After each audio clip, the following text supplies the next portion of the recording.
പോറ്റിയെ കയറ്റിയെന്ന് പറഞ്ഞില്ലേ, ആ പോറ്റി ആദ്യം കയറിയത് അവിടെയാണ്. കേട്ടില്ലേ? ഈ മഹാ തട്ടിപ്പുകാർക്ക് സോണിയാഗാന്ധിയെ പോലുള്ള അതിപ്രാധാന്യമുള്ള സുരക്ഷിതത്വം ഇന്ന് ഇന്ത്യയിൽ ലഭ്യമാകുന്ന ഒരു രാഷ്ട്രീയ നേതാവിൻ്റെ അടുത്തേക്ക് എത്തിപ്പെടാൻ കഴിഞ്ഞത്, അതിന് ഇവരുടെ പങ്കെന്താണ്? അല്ലെങ്കിൽ ആരാണ് പങ്കുവഹിച്ചിട്ടുള്ളത്? ആരാണതിൽ അതിന് ഉത്തരവാദി? അതല്ലേ ആദ്യം വ്യക്തമാക്കേണ്ടത്. ശബരിമല സ്വർണ്ണക്കൊള്ളയിൽ LDF-ഉം UDF-ഉം നേർക്കുനേർ പോരിൽ. അടൂർ പ്രകാശിനെ SIT ചോദ്യം ചെയ്യാൻ വിളിപ്പിക്കുമെന്ന വാർത്ത മുഖ്യമന്ത്രിയുടെ ഓഫീസ് കേന്ദ്രീകരിച്ചുണ്ടായതാണ് എന്ന് കോൺഗ്രസ് ആരോപിക്കുമ്പോൾ അന്വേഷണം ഹൈക്കോടതിയുടെ മേൽനോട്ടത്തിലാണ്, സ്വതന്ത്രമായി നടക്കുന്നുണ്ട് എന്നും സർക്കാർ ഇടപെടുന്നില്ല എന്നുമാണ് മുഖ്യമന്ത്രി പിണറായി വിജയൻ ഇന്ന് വൈകിട്ട് വിശദീകരിച്ചത്. പോറ്റിയെ കേറ്റിയെ എന്ന പാട്ടുദ്ധരിച്ച് പോറ്റി ആദ്യം കയറിയത് സോണിയാഗാന്ധിയുടെ വീട്ടിലാണെന്ന് പിണറായി വിജയൻ തുറന്നടിച്ചു. അതിനിടെ ഗോവർദ്ധനിൽ നിന്നും ഭണ്ഡാരിയിൽ നിന്നും പിടികൂടിയതിനേക്കാൾ കൂടുതൽ സ്വർണം ശബരിമലയിൽ നിന്ന് നഷ്ടപ്പെട്ടിട്ടുണ്ട് എന്നാണ് SITയുടെ റിമാൻഡ് റിപ്പോർട്ട് പറയുന്നത്. ഈ വിഷയം ഇന്ന് സൂപ്പർ പ്രൈം ടൈമിൽ ചർച്ച ചെയ്യുമ്പോൾ Shri M Prakashan master CPM, Shri Sandeep Warrier Congress, Shri Ullas Babu BJP, Shri Mahesh Panicker ശില്പി എന്നിവർ. ആദ്യം ശ്രീ M പ്രകാശൻ മാസ്റ്റർ, ഈ പ്രത്യേക അന്വേഷണ സംഘം നടത്തിയിട്ടുള്ള കസ്റ്റഡി അപേക്ഷയിൽ തന്നെ പറയുന്നത് ഈ ശബരിമലയിൽ നിന്ന് കൊണ്ടുപോയ മുഴുവൻ സ്വർണവും കണ്ടെടുക്കാൻ കഴിഞ്ഞിട്ടില്ല എന്നുള്ളതാണ്. തൊണ്ടിയായി പിടിച്ചതിലും കൂടുതൽ സ്വർണം അവിടെ നിന്ന് കടത്തിക്കൊണ്ട് പോയിട്ടുണ്ട് എന്ന് SIT തന്നെ പറയുന്നത്. എവിടെയാണെന്ന് കണ്ടുപിടിക്കാൻ പോലും ഇതുവരെ അന്വേഷണ സംഘത്തിന് കഴിഞ്ഞിട്ടില്ല. ഇപ്പോൾ മുഖ്യമന്ത്രി നല്ല സർട്ടിഫിക്കറ്റ് SITക്ക് കൊടുക്കുന്നുണ്ട്, നല്ല നിലയിൽ അന്വേഷണം നടത്തുകയാണ് എന്ന് പറയുന്നുണ്ട്, ഞങ്ങൾ ഇതിൽ ഇടപെടില്ല എന്നും പറയുന്നുണ്ട്. ഇത്രയും നാളായിട്ട് നിർണായകമായൊരു ക്ലൂവിലേക്ക് എത്താൻ SITക്ക് കഴിഞ്ഞിട്ടുണ്ടോ? ഈ നല്ല സർട്ടിഫിക്കറ്റ് എന്തർത്ഥത്തിലാണ്?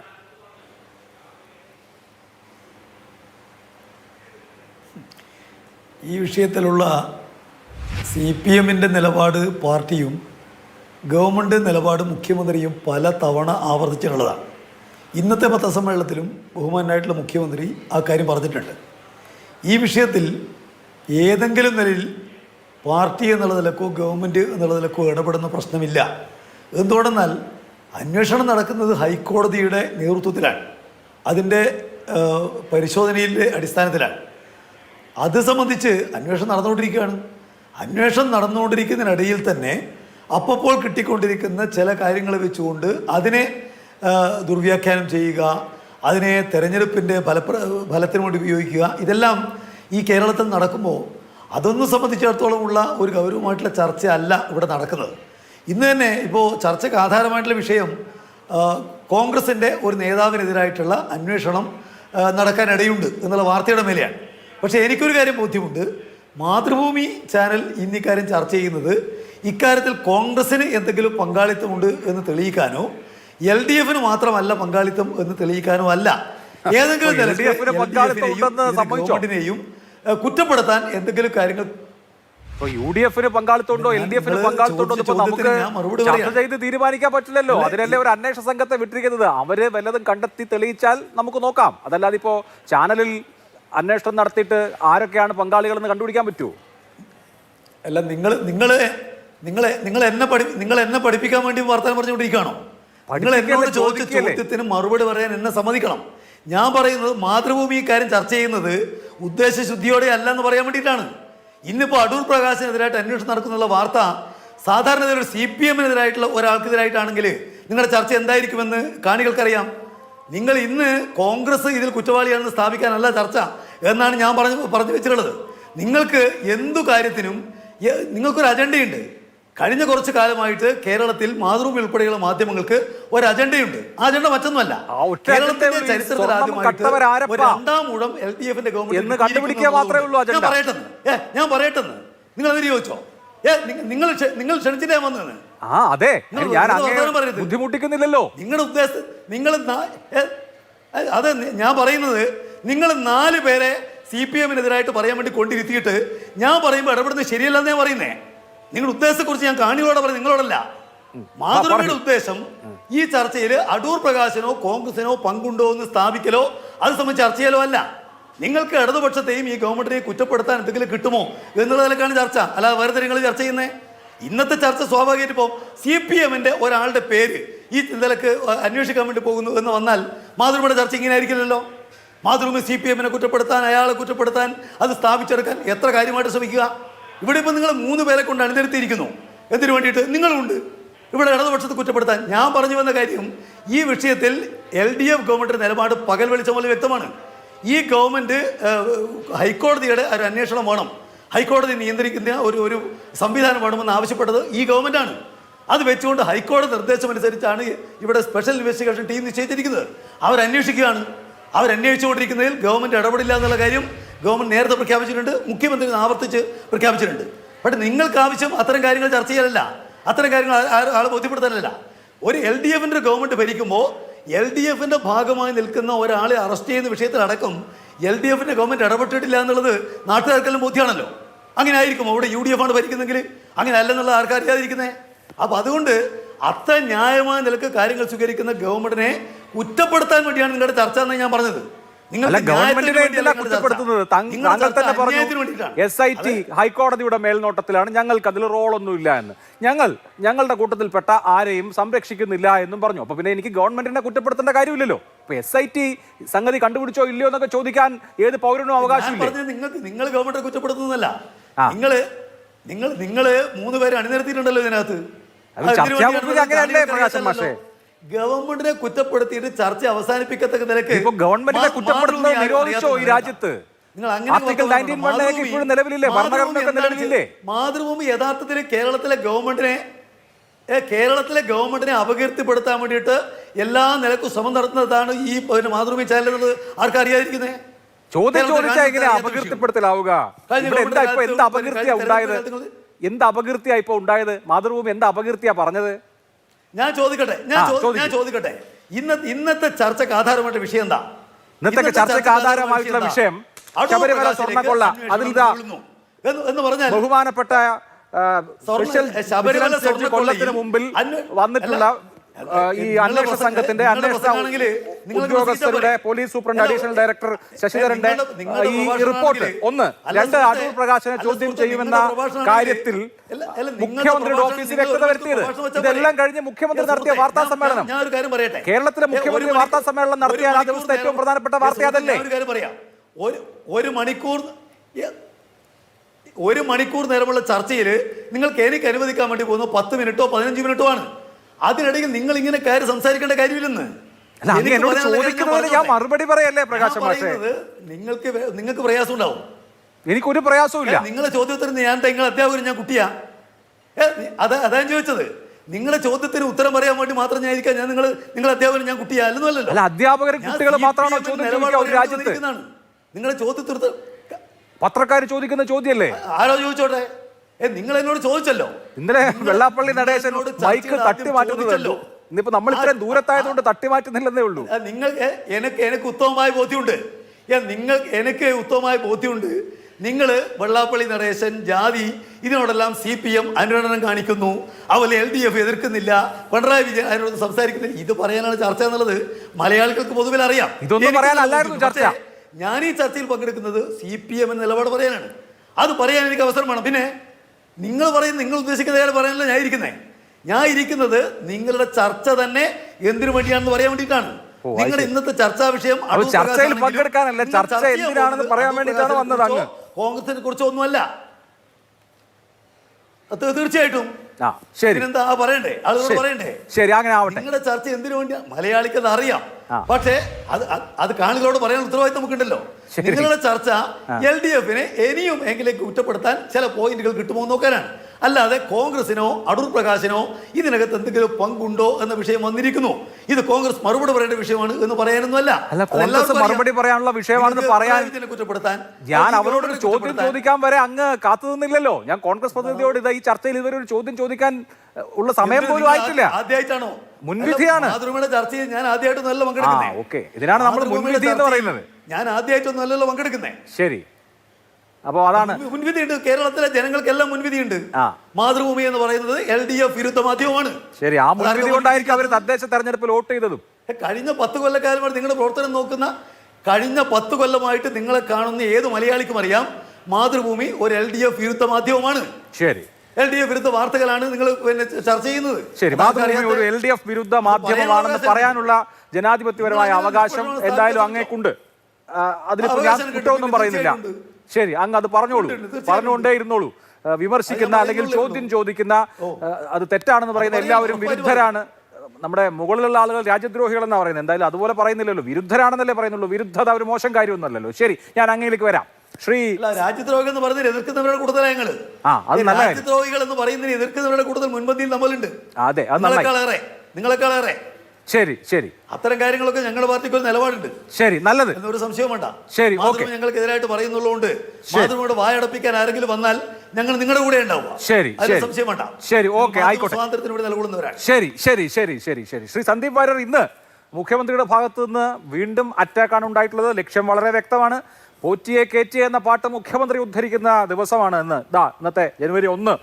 ചരിത്രത്തിൽ ആ തരത്തിൽ കൂടി രേഖപ്പെടുത്തും. പോറ്റിയെ ആദ്യം കയറിയത് സോണിയാഗാന്ധിയുടെ വീട്ടിലാണെന്ന് പറയുമ്പോൾ കോൺഗ്രസിന് അത് വിശദീകരിക്കാൻ കഴിയുന്നുണ്ടോ? പോറ്റി മാത്രം എവിടെയോ വെച്ച് റെയിൽവേ സ്റ്റേഷനിലോ വിമാനത്താവളത്തിലോ വെച്ചിട്ട് ഒരു സെൽഫി എടുത്തതല്ല, സോണിയാഗാന്ധിയുടെ ഔദ്യോഗിക വസതിയിൽ പോയതാണ്. പോറ്റി ഒറ്റയ്ക്കല്ല പോയത്, 2 MP മാത്രമല്ല, ഈ കളവ് സ്വർണം വാങ്ങിച്ച ഗോവർദ്ധനം കൂടി ഉണ്ടായിരുന്നു. അപ്പോൾ മുഖ്യമന്ത്രി ചോദിച്ചത് കട്ടയാളും കളവ് മുതൽ വാങ്ങിയയാളും എങ്ങനെയാണ് സോണിയാഗാന്ധിയുടെ പക്കലെത്തിയതെന്നുള്ള ചോദ്യത്തിന് കൃത്യമായ ഉത്തരം പറയാൻ കഴിഞ്ഞിട്ടുണ്ടോ ഈ നിമിഷം വരെ?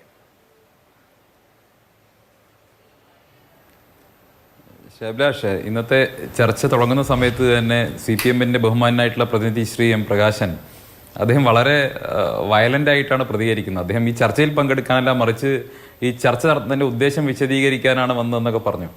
കഴിഞ്ഞ 10 വർഷമായിട്ട് മാതൃഭൂമിക്ക് ഇടതുപക്ഷ വിരുദ്ധ സമീപനമാണെന്നൊക്കെ പറയുമ്പോൾ എനിക്ക് പാവം ശ്രേയാംസ് കുമാറിന്റെ അവസ്ഥ ആലോചിക്കുമ്പോൾ വലിയ സങ്കടമുണ്ട്. മുന്നണിക്കകത്തുള്ളവരുടെ അവസ്ഥ ആലോചിക്കുമ്പോൾ വലിയ സങ്കടമുണ്ട്. 10 വർഷം മുൻപാണ് പിണറായി വിജയൻ പാർട്ടി സെക്രട്ടറി ആയിരിക്കുന്ന കാലത്താണ് വേറെ മാധ്യമങ്ങൾ മാധ്യമ സ്വാതന്ത്ര്യത്തിന്റെ അടിസ്ഥാനത്തിൽ പ്രവർത്തിക്കുന്നതല്ലേ? അല്ല, അതെനിക്കും പറയാമല്ലോ. അപ്പോൾ ശ്രേയാംസ് കുമാർ മുന്നണിക്ക് അകത്തിരിക്കുന്ന സമയത്ത് തന്നെ മാതൃഭൂമി ഇടതുപക്ഷ വിരുദ്ധ സമീപനം സ്വീകരിക്കുന്നു എന്ന് CPM-ന്റെ പ്രതിനിധി പറയുമ്പോൾ അത് മുന്നണിക്കകത്തെ LDF-നകത്തുള്ള പുതിയ രാഷ്ട്രീയ വേർതിരിവുകളെക്കുറിച്ചും ഒക്കെ കൃത്യമായ സൂചന നൽകുന്നതാണ്. 1. 2, നമുക്ക് ഓർമ്മയുണ്ടല്ലോ, പിണറായി വിജയൻ സംസ്ഥാന സെക്രട്ടറി ആയിരിക്കുന്ന കാലത്താണ് മാതൃഭൂമിയുടെ പത്രാധിപരെ എടോ ഗോപാലകൃഷ്ണ എന്ന് വിളിക്കുന്ന സമീപനം ഉണ്ടായതും മാതൃഭൂമിക്കെതിരെ തുടർച്ചയായിട്ടുള്ള ആക്രമണങ്ങൾ ഉണ്ടായതും മാതൃഭൂമി പത്രത്തിന് നേരെ തന്നെ എനിക്ക് തോന്നുന്നത് കായികമായിട്ടുള്ള അക്രമം വരെ CPM അഴിച്ചുവിട്ട ഒരു കാലഘട്ടമൊക്കെ കേരളത്തിൽ ഉണ്ടായിട്ടുണ്ട്. അപ്പോൾ അതൊന്നും നമ്മളാരും മറന്നിട്ടില്ല. പലപ്പോഴും കേരളം മുഴുവൻ ചർച്ച ചെയ്തിട്ടുള്ള വിഷയങ്ങളാണ്. ഞാൻ അതിലേക്ക് കിടക്കുന്നില്ല. പക്ഷേ പ്രകാശൻ മാസ്റ്റർ ഇന്നും വാസ്തവത്തിൽ ശ്രമിക്കുന്നത് ഈ ചോദ്യം ചോദിക്കുന്നവരുടെ വായടപ്പിക്കാനാണ്. ചോദ്യം സ്വാഭാവികമായിട്ടും ഇടതുപക്ഷത്തിനെതിരെ ചോദ്യം വരില്ലേ? കാരണം ജയിലിൽ കിടക്കുന്ന മുഴുവൻ CPM-കാരാണ്. CPM-ന്റെ മുൻ MLA ജയിലിൽ കിടക്കുന്നു. CPM-ന്റെ നേതാക്കന്മാർ ഒന്നിനു പുറകെ ഒന്നായി ജാഥ പോലെ, കൊടിമര ജാഥ പോലെ ജയിലിലേക്ക് പോയിക്കൊണ്ടിരിക്കുന്നു. അപ്പോൾ സ്വാഭാവികമായിട്ടും ചോദ്യം വരുന്നത് CPM-ന് നേരെയായിരിക്കും, ഇടതുപക്ഷ സർക്കാരിന് നേരെയായിരിക്കും. നിങ്ങളാണ് 10 വർഷമായി ഭരിക്കുന്നത്, ദേവസ്വം നിങ്ങളുടെ കീഴിലാണ്, നിങ്ങളുടെ നേതാക്കന്മാരാണ് ദേവസ്വം ബോർഡിന്റെ പ്രസിഡന്റുമായിട്ടിരുന്നിട്ടുള്ളത്, നിങ്ങളുടെ യൂണിയനിൽപ്പെട്ട ജീവനക്കാരാണ് ജയിലിൽ കിടക്കുന്നത്. സ്വാഭാവികമായിട്ടും നിങ്ങളുടെ ദേവസ്വം മന്ത്രിയാണ് ചോദ്യം ചെയ്യപ്പെട്ടത്, മുൻ മന്ത്രിയാണ് ചോദ്യം ചെയ്യപ്പെട്ടത്. ഇതെല്ലാം പൊതുസമൂഹത്തിന് മുന്നിൽ ഇരിക്കെ CPM-നോട് ചോദ്യങ്ങൾ ചോദിക്കാൻ പാടില്ല എന്നൊരു സമീപനം സ്വീകരിച്ചാൽ അത് തിരിച്ചറിയാനുള്ള സാമാന്യ ബുദ്ധിയൊക്കെ കേരളത്തിലെ പൊതുസമൂഹത്തിനുണ്ട്. ആ വിരട്ടലും വിലപേശലും ഒന്നും ഇനി കേരളത്തിലെ പൊതുസമൂഹത്തിന്റെ മുന്നിലേക്ക് എടുക്കണ്ട എന്നാണ് CPM-നോട് വിനീതമായിട്ട് പറയാനുള്ളത്. മറ്റൊന്ന്, അങ്ങ് ചോദിച്ച ചോദ്യം സോണിയാഗാന്ധിയെ കണ്ടതുമായിട്ട് പിണറായി വിജയൻ മുഖ്യമന്ത്രി എന്ന് പറയുകയാണ്. മുഖ്യമന്ത്രി പിണറായി വിജയന് പറയാൻ മറ്റൊന്നുമില്ലാത്തത് കൊണ്ട്, ഒരു തരത്തിലുള്ള കൃത്യമായിട്ടുള്ള കാര്യങ്ങളും ഇല്ലാത്തതുകൊണ്ടും, അദ്ദേഹത്തിന് തന്റെ പാർട്ടി നേതാക്കന്മാർ ജയിലിൽ കിടക്കുന്ന സാഹചര്യം വിശദീകരിക്കാൻ കഴിയാത്തതുകൊണ്ടും വാട്സപ്പ് ഫോർവേഡുകളായിട്ട് വരുന്ന അല്ലെങ്കിൽ ഫോട്ടോകളും എടുത്തുകൊണ്ട് പ്രതിരോധിക്കാൻ ശ്രമിക്കുകയാണ്. വളരെ ദുർബലമായിട്ടുള്ള പ്രതിരോധമാണ്. ഈ രാജ്യത്ത് പിണറായി വിജയന്റെ ഓഫീസിലേക്ക് കടന്നു ചെന്ന് അദ്ദേഹത്തോടൊപ്പം ഫോട്ടോ എടുത്തിട്ടുള്ള, പിണറായി വിജയന്റെ പൊതുചടങ്ങുകളിലേക്ക് പങ്കെടുത്ത അദ്ദേഹത്തിനോടൊപ്പം ഫോട്ടോ എടുത്തിട്ടുള്ള ക്രിമിനലുകളുടെ എണ്ണം നോക്കിക്കഴിഞ്ഞാൽ ഇന്റർപോളിന്റെ സംഘത്തെ മുഴുവൻ വിടേണ്ടി വരും ആ ക്രിമിനലുകളെ പൊക്കാൻ വേണ്ടിയിട്ട്. അത്രത്തോളം ക്രിമിനലുകളുടെ സംസ്ഥാന സമ്മേളനമായിരിക്കും പിണറായി വിജയന്റെ കൂടെ ഉണ്ടായിട്ടുണ്ടാവുക. അത്രയും കൂടുതൽ ഫോട്ടോകൾ പിണറായി വിജയനുമായി ബന്ധപ്പെട്ടുണ്ട്. പിണറായി വിജയന്റെ കുടുംബത്തിൽ നടത്തുന്ന സ്വകാര്യ ചടങ്ങിൽ സുപ്രീം കോടതി ശിക്ഷിച്ചിട്ടുള്ള കൊലയാളി പരോളിലിറങ്ങി പങ്കെടുത്തുള്ള സാഹചര്യം ഉണ്ടായിട്ടുണ്ട്. ഇവിടെ മുഖ്യമന്ത്രിയുടെ വസതിക്കുള്ളിൽ നടന്നിട്ടുള്ള സ്വകാര്യ ചടങ്ങിലേക്ക് മുഖ്യമന്ത്രി ക്ഷണിച്ച് സുപ്രീം കോടതി ശിക്ഷിച്ച കൊലയാളി വന്ന് പങ്കെടുത്തു പോയിട്ടുണ്ട്. ഇതൊക്കെ മറച്ചു വെക്കാൻ സാധിക്കുമോ? അപ്പൊ ഇത്തരം സാഹചര്യങ്ങളൊക്കെ ഉണ്ടായിട്ടും മുഖ്യമന്ത്രി ഇങ്ങനെ ഒരു ഫോട്ടോയുടെ പേര്, ശരി, ഇനിയിപ്പോ അങ്ങനെ മുഖ്യമന്ത്രിക്ക് സോണിയാഗാന്ധി ഇത് ഏതെങ്കിലും തരത്തിൽ പങ്കാളിത്തമുണ്ട് എന്നൊരു ആക്ഷേപം ഉണ്ടെങ്കിൽ നിങ്ങളുടെ അരമുറി പോലീസുകാരെ അങ്ങോട്ട് വിട്, ഡൽഹിയിലേക്ക് വിട്. എന്നാൽ സോണിയാഗാന്ധി എന്ന് ചോദ്യം ചെയ്ത് അവിടെ മുഴുമുറി പോലീസുകാരെ മോദി വിട്ടല്ലോ, ED വിട്ടല്ലോ. നാഷണൽ ഹെറാൾഡ് കേസിൽ എന്താ കോടതി എടുത്ത് തോട്ടിലേക്ക് എറിഞ്ഞില്ലേ കേസ്? അങ്ങനെ ധൈര്യമുണ്ടെങ്കിൽ, ചങ്കൂറ്റമുണ്ടെങ്കിൽ സോണിയാഗാന്ധി ഒന്ന് ചോദ്യം ചെയ്യാൻ വേണ്ടിയിട്ട് കേരളത്തിലെ പിണറായി വിജയൻ സ്വന്തം അരമുറി പോലീസിനെ അങ്ങോട്ട് വിടട്ടെ.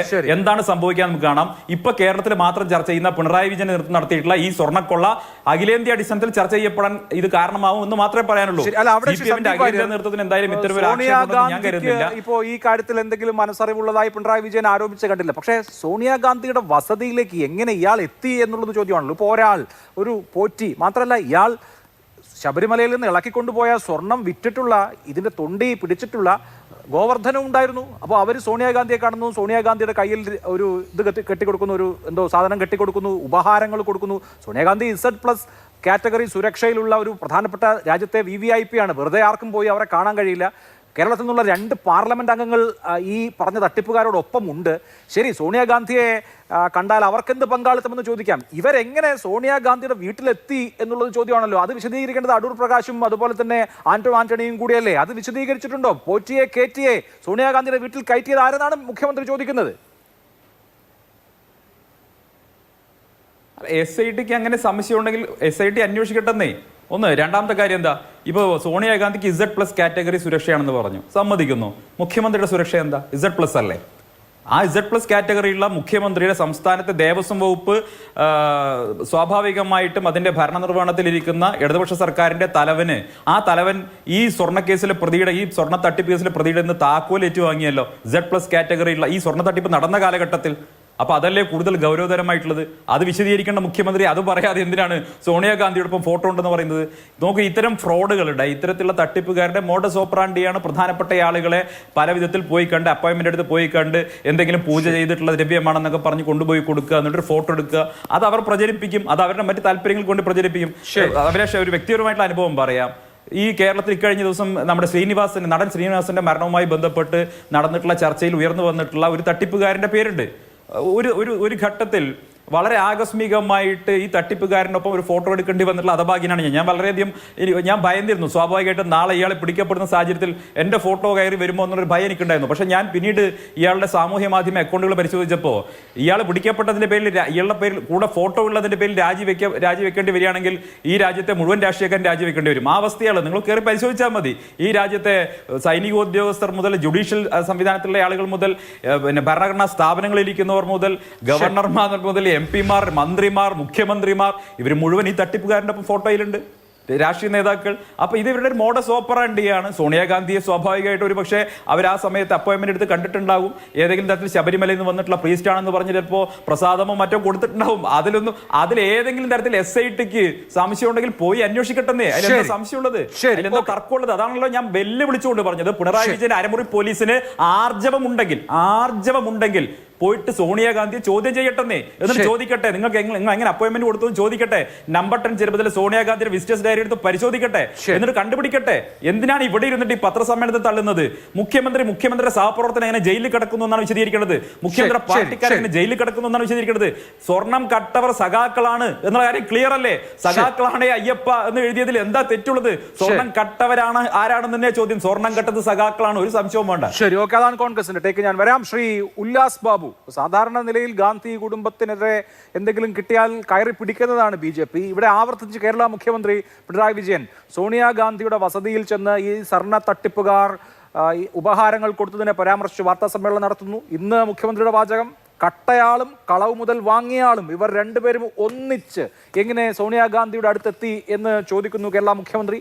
ഇത് LDF UDF വാക്പോര് മാത്രമായിട്ടാണോ നിങ്ങൾ കാണുന്നത്? സാധാരണ നിലയിൽ ഇത്തരം കാര്യങ്ങൾ കിട്ടിയാൽ ദേശീയ തലത്തിൽ തന്നെ എടുക്കാറുള്ള നിങ്ങൾ ഈ വിഷയം എടുക്കാത്തത് എന്തുകൊണ്ടാണ്?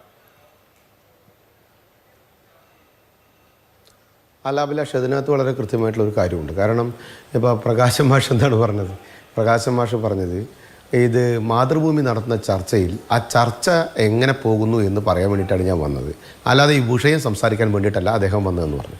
അദ്ദേഹത്തിനോടൊരു ചോദ്യം ചോദിക്കാനുള്ളത്, നിങ്ങളുടെ 10 വർഷകാലമായിട്ടുള്ള ഭരണത്തിനിടയിൽ നിങ്ങളുടെ ദേവസ്വം വിജിലൻസിൻ്റെ കയ്യിൽ കൃത്യമായിട്ട് രേഖകളുണ്ടായിരുന്നല്ലോ, ഈ സാധനങ്ങളൊക്കെ പോയിട്ടുണ്ട് എന്നുള്ള രേഖകളുണ്ടായിരുന്നല്ലോ. എന്തുകൊണ്ടാണ് വിജിലൻസ് അത് പൂഴ്ത്തിവെച്ചത്? അത് ചോദ്യം ചെയ്യാനുള്ള ഉത്തരവാദിത്വം ഉണ്ടായിരുന്നില്ലേ? ഇപ്പം നിങ്ങൾ പറയുന്നു അത് വ്യക്തവും കൃത്യവുമായിട്ട് അന്വേഷണം നടക്കുന്നു. ഞാൻ ചോദിക്കട്ടെ, നിങ്ങളല്ലല്ലോ കണ്ടെത്തിയത്, അത് കോടതിയും ജഡ്ജിയും കണ്ടെത്തി കണ്ടെത്തിയതിൻ്റെ അടിസ്ഥാനത്തിൽ ഉണ്ടാക്കിയിട്ടുള്ള SITയുടെ നേതൃത്വത്തിൽ നടത്തുന്ന അന്വേഷണം. അപ്പം നിങ്ങളുടെ കയ്യിലുണ്ടായിരുന്ന ഈ രേഖകളൊക്കെ വെച്ച്, ഇതൊക്കെ നഷ്ടപ്പെട്ടു എന്നുള്ള രേഖകൾ വെച്ച് നിങ്ങൾക്ക് എന്താ അന്വേഷണം നടത്താഞ്ഞത്? ഇനി പോറ്റി സോണിയാഗാന്ധിയെ കണ്ടിട്ടുണ്ട്, നിങ്ങൾക്ക് അന്വേഷണം നടത്താം. ആൻ്റണി കൂടെ പോയിട്ടുണ്ട്, നിങ്ങൾക്ക് ആൻ്റണിയെ വിളിച്ച് ചോദിക്കാം. അടൂർ പ്രകാശ് കൂടെ പോയിട്ടുണ്ട്, നിങ്ങൾക്ക് അടൂർ പ്രകാശിനെ വിളിച്ച് ചോദിക്കാം. നിങ്ങൾ മറ്റേ UDFൻ്റെ കാലഘട്ടത്താണ് ഇതൊക്കെ ചെയ്തതെങ്കിൽ നിങ്ങൾ 10 കൊല്ലം അവിടെ ഇരിക്കേണ്ടായിരുന്നില്ലേ? നിങ്ങൾക്ക് ആ UDFൻ്റെ കാലഘട്ടത്തിൽ നടന്നിട്ടുള്ള അഴിമതിയാണ് എന്ന് പറഞ്ഞാൽ UDFൻ്റെ കാലഘട്ടത്തിലുള്ള ആളുകൾക്ക് ഇതിൽ പങ്കാളിത്തം ഉണ്ടെന്ന് പറഞ്ഞിട്ട് നിങ്ങൾക്ക് എന്തെങ്കിലും 10 കൊല്ലമായിട്ട് നിങ്ങൾക്ക് അന്വേഷിക്കാൻ പറ്റാഞ്ഞത്? അങ്ങനെ UDFൻ്റെ കാലഘട്ടത്തിലുള്ള കള്ളനായിരുന്നു എന്ന് നിങ്ങൾക്ക് തിരിച്ചറിവുണ്ടായിരുന്നുവെങ്കിൽ ഈ കള്ളനെ രണ്ടാമത് കയറ്റിയതാരാ? പിന്നെന്തിനാ ഈ 10 കൊല്ലം ഈ കള്ളനെ തോന്നി മുഴുവൻ കാണിച്ചിട്ട് ഈ വക അഭ്യാസങ്ങൾ മുഴുവൻ കാണിക്കാനാണ് നിങ്ങൾ അവസരം കൊടുത്തത്? അപ്പം നിങ്ങൾക്ക് ഒരു കാര്യം മനസ്സിലാക്കേണ്ടത്, നിങ്ങളുടെ വിജിലൻസിൻ്റെ കയ്യിലുണ്ടായിരുന്ന എല്ലാ തെളിവുകളും ഇനി ഏത് വ്യക്തികളായിക്കോട്ടെ, ഏത് നേതാക്കന്മാരായിക്കോട്ടെ, ഏത് MP മാരായിക്കോട്ടെ, നിങ്ങളുടെ ആളുകൾക്ക് അന്വേഷിക്കാമല്ലോ. നിങ്ങളുടെ ആളുകൾ കോടതി ഇടപെടുന്നത് വരെ എന്തിനാണിത് മൂടി വെച്ചത്? അപ്പോൾ നിങ്ങളുടെ കൈകൾ അതിനകത്ത് ഉണ്ടായിരുന്നില്ലേ? ഇനി സോണിയാഗാന്ധിയുടെ അടുത്ത് ഇവർ പോയിട്ടുണ്ട്, അതിന് അടൂർ പ്രകാശും ആൻ്റണിയും പോയിട്ടുണ്ട്, അല്ലെങ്കിൽ പ്രയാർ ഗോപാലകൃഷ്ണൻ പോയിട്ടുണ്ട്, അല്ലെങ്കിൽ ആ കാലഘട്ടത്തിൽ പോയിട്ടുണ്ട്. ആ കാലഘട്ടത്തിൽ നിങ്ങളെടുത്തോ, അത് നിങ്ങൾ പരിശോധിച്ചോ? ആ പരിശോധിക്കാൻ ഇപ്പോൾ കോടതി ഇടപെടേണ്ടി വന്നില്ലേ? 10 കൊല്ലമായിട്ട് നിങ്ങൾ ഇരിക്കുന്ന സമയത്ത് എന്ത് നിങ്ങളത് പരിശോധിക്കാഞ്ഞേ? അപ്പോൾ അതിനുശേഷം ഈ പോറ്റിയെ നിങ്ങളൊക്കെ പോറ്റിയുമ്പോൾ നിങ്ങളൊക്കെ പോറ്റി ആരെയൊക്കെ പോറ്റി എന്നുള്ള ചോദ്യമാണ് സമൂഹം നോക്കുന്നത്. പിന്നെ നിങ്ങൾ പറഞ്ഞു ഒരു സ്വർണം പോലും നഷ്ടപ്പെടില്ല, എല്ലാം തിരിച്ചു വരും. നഷ്ടപ്പെടില്ലേ? ഇപ്പോൾ പ്രഭാവലയം നഷ്ടപ്പെട്ടു എന്ന് പറയപ്പെടുന്നു, അതിൻ്റെ ഗോളക നഷ്ടപ്പെട്ടു എന്ന് പറയപ്പെടുന്നു. ഇതൊക്കെ വലിച്ചു കുത്തി കൊണ്ടുപോയി വിറ്റു, അത് കഴിഞ്ഞ് അത് ഉരുക്കി, ഇനി അതെങ്ങനെ തിരിച്ചു വരാൻ പോകുന്നത്? അപ്പോൾ ഇതൊക്കെ നിങ്ങൾ ചെയ്തു വെച്ചിട്ട് അതിന് ഇടതുപക്ഷ വിരുദ്ധമാണ് എന്ന് പറയപ്പെടുന്നതിൽ എന്ത് രാഷ്ട്രീയമാണ് അതിനകത്തുള്ളത്? രണ്ട് പറഞ്ഞു ആവിഷ്കാര സ്വാതന്ത്ര്യത്തിന് വേണ്ടി നിൽക്കുന്നു എന്ന് അവസാനത്തൊരു ഡയലോഗ് അടിച്ചാണ്.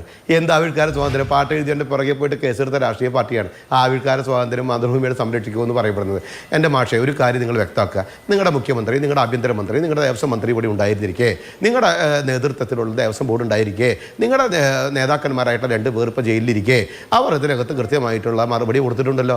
SITയുടെ ചോദ്യങ്ങളുണ്ടല്ലോ, ആ ചോദ്യങ്ങൾക്ക് അവർ കൊടുത്ത മറുപടി ഉണ്ടല്ലോ. ആ മറുപടി നിങ്ങൾ പഠിച്ചതിന് ശേഷം അതിൻ്റെ പുറകിൽ ആരാധന നിങ്ങൾ കണ്ടെത്തിയതിന് ശേഷം അത് കൃത്യമായി സമൂഹത്തിനോട് പറയാമല്ലോ. സമൂഹത്തിനോട് ഇത്തരത്തിലുള്ള ആളുകൾ അത് ചെയ്തിട്ടുണ്ട്, ആ ചെയ്ത വ്യക്തികളെ ഞങ്ങൾ മാറ്റി നിർത്തുന്നു എന്ന് പറയാനുള്ള ഉത്തരവാദിത്വം നിങ്ങൾക്കില്ലേ? നിങ്ങളെന്താണ് പത്മകുമാറിനെ മാറ്റാത്തത്? നിങ്ങളെന്താണ് വാസുവിനെ മാറ്റാത്തത്?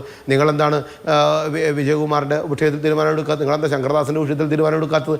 ആ രാഷ്ട്രീയത്തെക്കുറിച്ച് പറയുന്ന സമയത്ത് അതൊക്കെ ഞങ്ങൾക്ക് എതിരായിട്ട് പ്രവർത്തിക്കുന്നവരുടെ വെറുതെ വാചാടകമാണെന്ന് പറയപ്പെടുന്നത് വളരെ തെറ്റാണ്. നിങ്ങളുടെ സംഘടന രാഷ്ട്രീയം ഭരിക്കുന്ന സമയത്ത് 10 കൊല്ലമായിട്ട് ചെയ്ത പ്രവർത്തികൾ തന്നെയാണ് ചോദ്യം ചെയ്തത്. അതിനു മുൻപ് ഉണ്ടായിരുന്ന വ്യക്തികൾ, ഇനി നിലവിലുള്ള MP മാർ അത് അതിൻ്റെ ആളെ കൊണ്ടുപോയിട്ടുണ്ടെങ്കിൽ അത് നിങ്ങൾക്ക് അന്വേഷിക്കാലോ, ചോദ്യം ചെയ്യാലോ. നിങ്ങളത് കൃത്യമായി ചെയ്യണ്ടേ? ആ ചെയ്യേണ്ടത് ഉത്തരവാദിത്വം നിങ്ങൾക്ക് തന്നെയല്ലേ? നിങ്ങളുടെ സർക്കാർ, ആ സർക്കാർ ചെയ്തിട്ട് ആ കാര്യം പൊതുസമൂഹത്തിനോട് പറയും. അപ്പോൾ കൃത്യമായിട്ട് ജനങ്ങൾക്കും അറിയാമല്ലോ. ശരി, ഓക്കെ. ഇവിടെ ശ്രീ M. പ്രകാശൻ മാസ്റ്റർ, നമ്മുടെ സംസ്ഥാനത്ത് ദേവസ്വം എന്നൊരു വകുപ്പുണ്ട്, ആ വകുപ്പിന് മന്ത്രിയുണ്ട്, ദേവസ്വം ബോർഡുകളുണ്ട്. ദേവസ്വം ബോർഡുകൾ ഭരിക്കുന്നത് നിലവിലെ ഭരണകൂടം നോമിനേറ്റ് ചെയ്തിരിക്കുന്ന ഭരണ സംവിധാനമാണ്. തിരുവിതാംകൂർ ദേവസ്വം ബോർഡ് ആ കാലഘട്ടത്തിൽ 2019 കാലഘട്ടത്തിൽ ഭരിച്ചത് CPMന്റെ പത്തനംതിട്ടയിലെ ഏറ്റവും പ്രധാനപ്പെട്ട നേതാവായിട്ടുള്ള പത്മകുമാറിന്റെ നേതൃത്വത്തിലുള്ള നിങ്ങളുടെ നോമിനികൾ അടങ്ങിയിട്ടുള്ള ഭരണസമിതിയാണ്. അപ്പോൾ അവരുടെ ഭരണത്തിലിരിക്കെ അമൂല്യമായ ശബരിമലയിലെ വസ്തുക്കൾ നഷ്ടപ്പെട്ടാൽ ആരോടാണ് ചോദിക്കുക? അവരോട് ചോദിക്കും, ഭരിക്കുന്ന സർക്കാരിനോട് ചോദിക്കും. സ്വാഭാവികമായ ചോദ്യമല്ലേ, അങ്ങനെ ചോദിക്കാൻ പറ്റും. അല്ലാതെ വഴിയെ പോകുന്നവരോടൊന്നും ഈ കാര്യം ചോദിക്കാൻ പറ്റില്ല. ആരാണോ ചുമതലയിൽ ഉണ്ടായിരുന്നത് അവരോട് ചോദിക്കും. ആ ചോദ്യം വളരെ സ്വാഭാവികമാണ്. ഇവിടെ ഇപ്പോൾ സോണിയാഗാന്ധിയുടെ കാര്യം പറഞ്ഞു. സോണിയാഗാന്ധി ഒന്നും ചോദ്യം ചെയ്യേണ്ടതേ. സോണിയാഗാന്ധിയുടെ ഓഫീസിലേക്ക് കൂടെ പോയ അടൂർ പ്രകാശിനെയോ അതുപോലെ തന്നെ ആന്റണിയെയോ വിളിച്ച് മൊഴിയെടുക്കാൻ SITക്ക് എന്തെങ്കിലും തടസ്സമുണ്ടോ? ഈ കാര്യത്തിൽ എന്തെങ്കിലും ഒരു ഉറപ്പ്, കൺവിക്ഷൻ ഈ കാര്യത്തിൽ SITക്ക് അന്വേഷണ സംഘത്തിലുണ്ടെങ്കിൽ ഇവരെ വിളിച്ച് ചോദിച്ചാൽ പോരെ? എന്താ ചോദിക്കാത്തേ?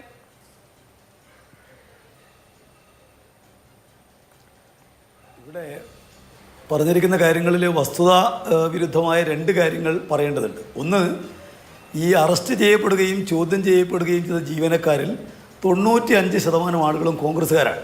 INTUC യൂണിയൻ്റെ അവിടുത്തെ ഏറ്റവും പ്രധാനപ്പെട്ട നേതാക്കന്മാരാണ്. രണ്ടാമത്, ദേവസ്വം വിജിലൻസിന് മുമ്പിൽ നേരത്തെ ഇവയെല്ലാം തന്നെ നഷ്ടപ്പെട്ടിരിക്കുന്നു എന്ന റിപ്പോർട്ടുണ്ട് എന്ന് പറഞ്ഞത് ശരിയല്ല.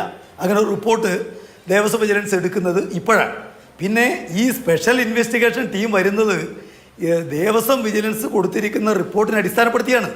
ആദ്യമായിട്ട് ഹൈക്കോടതി റിപ്പോർട്ട് ചോദിച്ചത് ദേവസ്വം വിജിലൻസിനോടാണ്. അവർ കൊടുത്ത റിപ്പോർട്ടിന് മേലെയാണ് അന്വേഷണം മോശമില്ല എന്നുള്ള നിലക്ക് അവരിൽ തന്നെ പെട്ടിരിക്കുന്ന ആളുകളെയും കേരളത്തെ പോലീസിലെ ആളുകളെയും ചേർത്തുകൊണ്ട് SIT രൂപീകരിച്ചത്. അല്ലാതെ നേരത്തെ ഉണ്ടായിരുന്ന കാര്യം അന്വേഷിച്ചില്ല എന്ന് പറയുന്നത് വസ്തുതയല്ല. പിന്നെ ഇവിടെ ഇപ്പോൾ എന്തൊരു ബാലിശമായ കാര്യമാണ്, 2 MP മാർ ചേർന്നിട്ട് ഒരു കള്ളനെയും അത് വാങ്ങിയിട്ടുള്ള വ്യാപാരിയെയും സോണിയാഗാന്ധിയുടെ അടുത്ത് കൊണ്ടുപോവുക? അത് വിശദീകരിക്കാൻ കോൺഗ്രസിന് അതിന് മറ്റൊന്നുമില്ലെന്ന് വെക്കുക, അത് വിശദീകരിക്കണ്ടേ? എങ്ങനെയാണ് ഈ പറയുന്ന കട്ടവനും അത് വാങ്ങിയവനും യോജിച്ചത്? അവർക്ക് എങ്ങനെയാണ് സോണിയാഗാന്ധിയെ പോലെയുള്ള ദേശീയ നേതാവിനെ കാണാൻ വേണ്ടി കഴിഞ്ഞത്? ആ കാണുന്ന കൂട്ടത്തിൽ 2 MP-മാർ എങ്ങനെയാണ് ഉണ്ടായത്? അത് സ്വാഭാവികമായിട്ട് കേരളത്തോട് മറുപടി പറയാൻ ബാധ്യപ്പെട്ട കാര്യമില്ലേ? ഈ സംഭവം എന്തൊരു ദിവസത്തിലായി?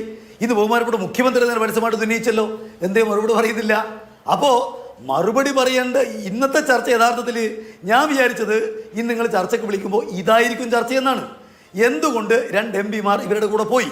എന്തുകൊണ്ട് ഈ പറയുന്ന കള്ളനും വിറ്റവനും ഒന്നിച്ചു ചേർന്നു, വാങ്ങിയവനും ഒന്നിച്ചു ചേർന്നു? അവരെ സോണിയാഗാന്ധിക്ക് ബന്ധപ്പെടുത്തി കൊടുത്ത ആരാണ്? അത് മറുപടി പറയാൻ കോൺഗ്രസ് എന്ന് പറയുന്ന പാർട്ടി ഇവിടെയുണ്ടല്ലോ, അതിൻ്റെ പ്രധാന നേതാക്കന്മാരെല്ലാം ഇവിടെയുണ്ടല്ലോ. അവരോട് ഇക്കാര്യങ്ങൾ ചോദിക്കുന്ന ചർച്ചയായിരിക്കും ഉണ്ടാവുക എന്നാണ് സാധാരണത്തിൽ ആരും വിചാരിക്കുക. പക്ഷെ അതല്ല, പിന്നെ BJP-യുടെ ആള് ആവിഷ്കാര സ്വാതന്ത്ര്യത്തെ കുറിച്ചൊക്കെ എന്തിനാ പറയുന്നത്? എൻ്റെ ഓരോ ചോദ്യത്തിന് നിങ്ങൾ മറുപടി ഉണ്ടാകും, ഒന്നിച്ച് പറഞ്ഞാൽ മതി. ആവിഷ്കാര സ്വാതന്ത്ര്യത്തെ കുറിച്ചൊന്നും BJP-കാരൻ പറയേണ്ട ഒരു കാര്യമില്ല. കാരണം ലോകത്ത് ആകെ 180 രാജ്യങ്ങളിൽ പത്രസ്വാതന്ത്ര്യത്തിൽ 156ാമത്തെ രാജ്യമാണ് BJP ഭരിക്കുന്ന ഇന്ത്യ. അതവർ മനസ്സിലാക്കണം. ഒരാവിഷ്കാര സ്വാതന്ത്ര്യം ഇന്ത്യ രാജ്യത്ത് അനുവദിക്കുന്നില്ല BJP. അവിടെ അതിനെപ്പറ്റിയൊന്നും വല്ലാതെ വേവലാതിപ്പെടേണ്ട യാതൊരു കാര്യമില്ല. പിന്നെ നിങ്ങൾ ഇവിടെ ഇപ്പോൾ BJP ഇപ്പോൾ നിങ്ങളിപ്പോൾ BJP-കാർ പറഞ്ഞ് ശ്രദ്ധിച്ചല്ലോ, അവർക്ക് സോണിയാഗാന്ധിയുടെ കൂടെ 2 MP-മാർ ചേർന്ന് ഒരു കള്ളനെയും അത് വാങ്ങിയ ആളെയും കൊണ്ടുപോയതിൽ യാതൊരു വിമർശനവുമില്ല. കാരണം അവർ ഒറ്റക്കെട്ടാണെന്നേ. നിങ്ങൾക്ക് ഈ പറയുന്ന കാര്യങ്ങൾ ഇപ്പോൾ കഴിഞ്ഞ കുറേ കാലമായിട്ട് ഇന്ത്യ രാജ്യത്ത് കോൺഗ്രസും BJP-യും പ്രതിപക്ഷ കക്ഷികളാണ്. പക്ഷേ ഇവിടെ അങ്ങനെയാണോ? ഇവർ രണ്ടുപേരും ചേർന്ന് ഒറ്റ കക്ഷിയല്ലേ? അവരെ സഹായിക്കാനല്ലേ മനോരമ ഉൾപ്പെടെ മാധ്യമങ്ങൾ ഉൾപ്പെടെയുള്ള മാധ്യമങ്ങൾ നിൽക്കുന്നത്? ഇവിടുത്തെ മൗലികമായ വിഷയം എന്താണ്? സോണിയാഗാന്ധിയെ കാണാൻ കള്ളന്മാര് പോയി എന്നുള്ളതാണോ? ആരെയാണോ ശബരിമല നോക്കാൻ ഏൽപ്പിച്ചത് അവർ തന്നെ കൊള്ളയ്ക്ക് കൂട്ടുനിന്ന് അവർ ജാമ്യം പോലും കിട്ടാതെ ജയിലിൽ കിടക്കാണ്. CPM-ന്റെ പത്തനംതിട്ടയിലെ ഏറ്റവും പ്രധാനപ്പെട്ട ജയിലിൽ കിടക്കാൻ അതിനെപ്പറ്റി ആര് ഭരിക്കുമ്പോ എല്ലാ സുഹൃത്തെ അതിനെപ്പറ്റിയാണല്ലോ. അല്ല, അതിനെപ്പറ്റി അന്വേഷിക്കേണ്ടത് മാതൃഭൂമിയല്ലല്ലോ. അക്കാര്യം അന്വേഷിക്കേണ്ടത് മാതൃഭൂമിയല്ലോ. അതിനെക്കുറിച്ച് അന്വേഷിക്കാൻ ഹൈക്കോടതി തന്നെ ഒരു കമ്മിറ്റി നിശ്ചയിച്ചിരിക്കുന്നു. അവര് അന്വേഷിക്കുന്നു. അവര് കണ്ടുപിടിക്കട്ടല്ലേ. നിങ്ങൾക്ക് എന്താ ഇത്ര ധൃതി? അവര് കണ്ടുപിടിക്കട്ടെ. ഇന്നയാള് ഇത്രമാത്രം കുറ്റമുണ്ട്, സ്വർണ്ണം എവിടെയാണ്, എത്ര സ്വർണം പോയിട്ടുണ്ട്, ഈ LDF ഗവൺമെന്റിന്റെ കാലത്ത് മാത്രമാണ് അതൊക്കെ അന്വേഷിക്കുന്നുണ്ടല്ലോ. അതിൽ ഈ പറയുന്ന അടൂർ പ്രകാശിന് വല്ല പങ്കുണ്ടോ? അല്ല മറ്റേ MP-ക്ക് വല്ല പങ്കുണ്ടോ? കോൺഗ്രസ് നേതാക്കന്മാർക്ക് ആർക്കെല്ലാമാണ് പങ്ക്? പരിശോധിക്കുമല്ലോ. ഇത് അവസാനമാക്കുന്ന കേസുമായി ബന്ധപ്പെട്ട് വന്നിട്ടില്ലല്ലോ. കോടതിയിൽ വരുമ്പോൾ FIR ഒക്കെ കൃത്യമായിട്ട് സമർപ്പിക്കുമല്ലോ. അതിന് ധൃതി കാണിക്കേണ്ട കാര്യമില്ല. ഞങ്ങളുടെ നിലപാട് വളരെ വ്യക്തമാണ്.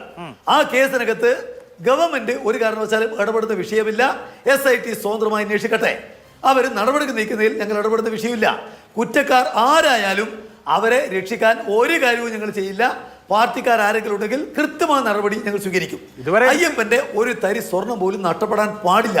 ഇതാണ്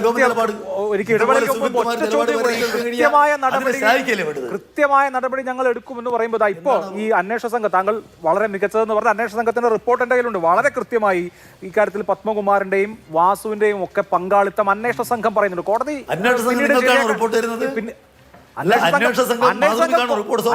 കോടതിയിൽ കൊടുത്ത റിപ്പോർട്ട് ഞാൻ വായിക്കാം. അന്വേഷണ സംഘം കോടതിയിൽ കൊടുത്ത ബഹുമാനപ്പെട്ട അസിസ്റ്റന്റ് ലീഗൽ അഡ്വൈസർ മുഖാന്തിരം അന്വേഷണ സംഘം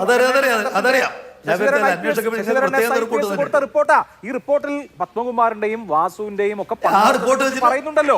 ആ റിപ്പോർട്ട് വെച്ചിട്ടാണല്ലോ അവർ ചിലരെ അറസ്റ്റ് ചെയ്തിരിക്കുന്നത്. അതെ, അകത്ത് കിടക്കുന്ന ആളുകൾക്കെതിരെ ഇപ്പോഴും ഒരു ഇലയണങ്ങുന്ന നടപടി പോലും എടുത്തിട്ടില്ല എന്ന് ചൂണ്ടിക്കാണിക്കാമല്ലോ പൊതുസമൂഹത്തിന്. അല്ലേ? എടുത്തോ, കുറ്റപത്രം വരട്ടെ എന്നാണ് പറയുന്നത്. ചൂണ്ടിക്കാണിക്കുന്നതിന് യാതൊരു തെറ്റുമില്ല. ഞാൻ പറഞ്ഞ അതിൽ ഇത്രയേ ഉള്ളൂ. അതിൽ കൃത്യമായിട്ട് കുറ്റക്കാരെ കണ്ടെത്താനാണല്ലോ SIT-യുടെ അന്വേഷണം. ആ അന്വേഷണത്തിൽ കൃത്യമായിട്ട് കുറ്റക്കാരെ കണ്ടെത്തും. ആ വിഷയത്തിൽ തീരുമാനമുണ്ടാകും. ആ തീരുമാനം ഇപ്പോൾ കേവലം ഇതിൽ മാത്രമല്ല. ഇനി കോൺഗ്രസിന്റെ പല നേതാക്കന്മാരുണ്ടോ? അടൂർ പ്രകാശ് ഉണ്ടോ? അല്ലെങ്കിൽ സോണിയാഗാന്ധിക്ക് ബന്ധമുണ്ടോ? ആന്റോ ആന്റണിക്ക് വല്ല ബന്ധമുണ്ടോ? ഇതെല്ലാം തെളിയല്ലോ. ശരി, അതെല്ലാം തെളിഞ്ഞു വരട്ടെ. ശരി, ഹൈക്കോടതി അറിയില്ല, നമുക്ക് നോക്കാം. ശ്രീ സന്ദീപ് വാര്യർ, നമുക്ക് നമ്മുടെ നാട്ടിലുള്ള ഏതെങ്കിലുമൊക്കെ പോറ്റിമാർക്ക് കയറി ചെല്ലാൻ കഴിയുന്ന ഇടമായിരിക്കില്ലല്ലോ സോണിയാഗാന്ധിയുടെ വീടും ഓഫീസും ഒന്നും. ഇപ്പോൾ ഒരു പോറ്റി അല്ലെങ്കിൽ ഒരു നമ്പൂതിരി എന്നാൽ പിന്നെ ഒന്ന് സോണിയാഗാന്ധിയെ കണ്ടേക്കാമെന്ന് വിചാരിക്കുന്നു. നേരെ അടൂർ പ്രകാശിനോട് നമുക്കൊന്ന് പോകാമെന്ന് പറയുന്നു. ശരി, ഞാനും വരാമെന്ന് പറയുന്നു. അവർ പോയി കാണുന്നു. ഇങ്ങനൊരു സംവിധാനം ഇല്ലല്ലോ. അടൂർ പ്രകാശിനോട് ചോദിച്ചപ്പോൾ അദ്ദേഹം പറഞ്ഞത് ഞാനല്ല പോറ്റിയെ കൊണ്ടുപോയത്, മറിച്ച് പോറ്റി എന്നെ വിളിച്ചതാണ്, ഞാൻ അപ്പോൾ കൂടെ പോയതാണ്.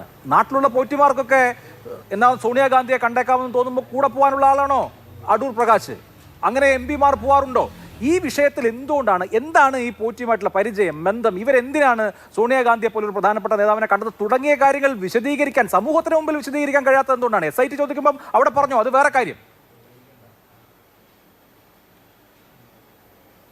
സമൂഹത്തിന് മുന്നിൽ ഇതിൽ കൂടുതൽ എന്ത് വിശദീകരിക്കാനാണ്? ഇവിടെ ഈ പറയുന്ന ആക്ഷേപമുള്ള കാലത്ത്, അതല്ലെങ്കിൽ ഈ ആക്ഷേപം ഈ സോണിയാഗാന്ധിയെ കണ്ടു എന്ന് പറയുന്ന കാലത്ത് ഇത്തരത്തിലൊരു ആക്ഷേപം ഇവരെ കുറിച്ചിട്ടില്ലല്ലോ.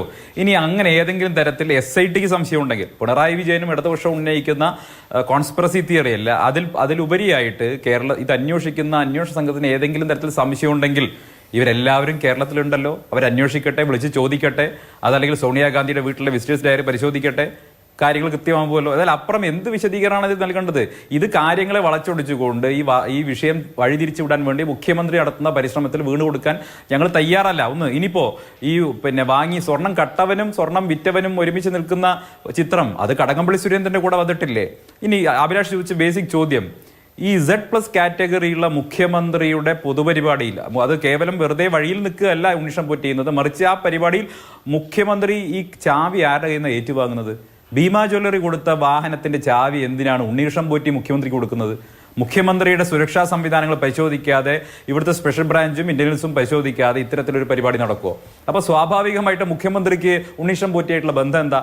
എങ്ങനെയാണ് ഭീമ ജ്വല്ലറിയുടെ ഈ വാഹനം മുഖ്യമന്ത്രി ഉണ്ണീഷൻ പോറ്റിയുടെ കയ്യിൽ നിന്ന് സ്വീകരിക്കുന്നത്? അപ്പൊ അതല്ലേ കൂടുതൽ ഗൗരവകരമായിട്ടുള്ള വിഷയം. ഈ മുഖ്യമന്ത്രി ഭരിക്കുന്ന കാലത്തല്ലേ സ്വർണ്ണക്കൊള്ള ഉണ്ടാവുന്നത്? ഈ മുഖ്യമന്ത്രി ഭരിക്കുന്ന കാലത്തല്ലേ ശബരിമല നിന്ന് സ്വർണ്ണം മുഴുവൻ മോഷണം പോയത്? അദ്ദേഹത്തിന്റെ കീഴിലുള്ള ദേവസ്വമല്ലേ ഇതെല്ലാം?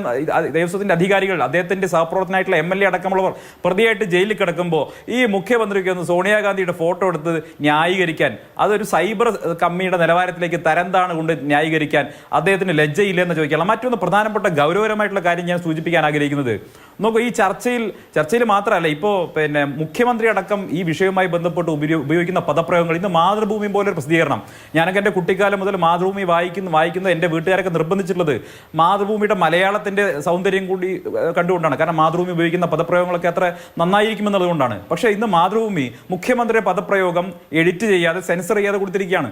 ചെറ്റത്തരം എന്നൊരു പ്രയോഗം മുഖ്യമന്ത്രി, അതെനിക്ക് പ്രയോഗിക്കുന്നതിൽ വിഷമമുണ്ട്, പക്ഷേ മുഖ്യമന്ത്രി പത്രസമ്മേളനത്തിൽ ചെറ്റത്തരം, രാഷ്ട്രീയ ചെറ്റത്തരം എന്ന് പറഞ്ഞിരിക്കുകയാണ്. നോക്കൂ, എത്ര പൊളിറ്റിക്കലി ഇൻകറക്റ്റ് ആയിട്ടുള്ള ഒരു പദപ്രയോഗമാണ് കേരളത്തിലെ മുഖ്യമന്ത്രി നടത്തിയിരിക്കുന്നത്.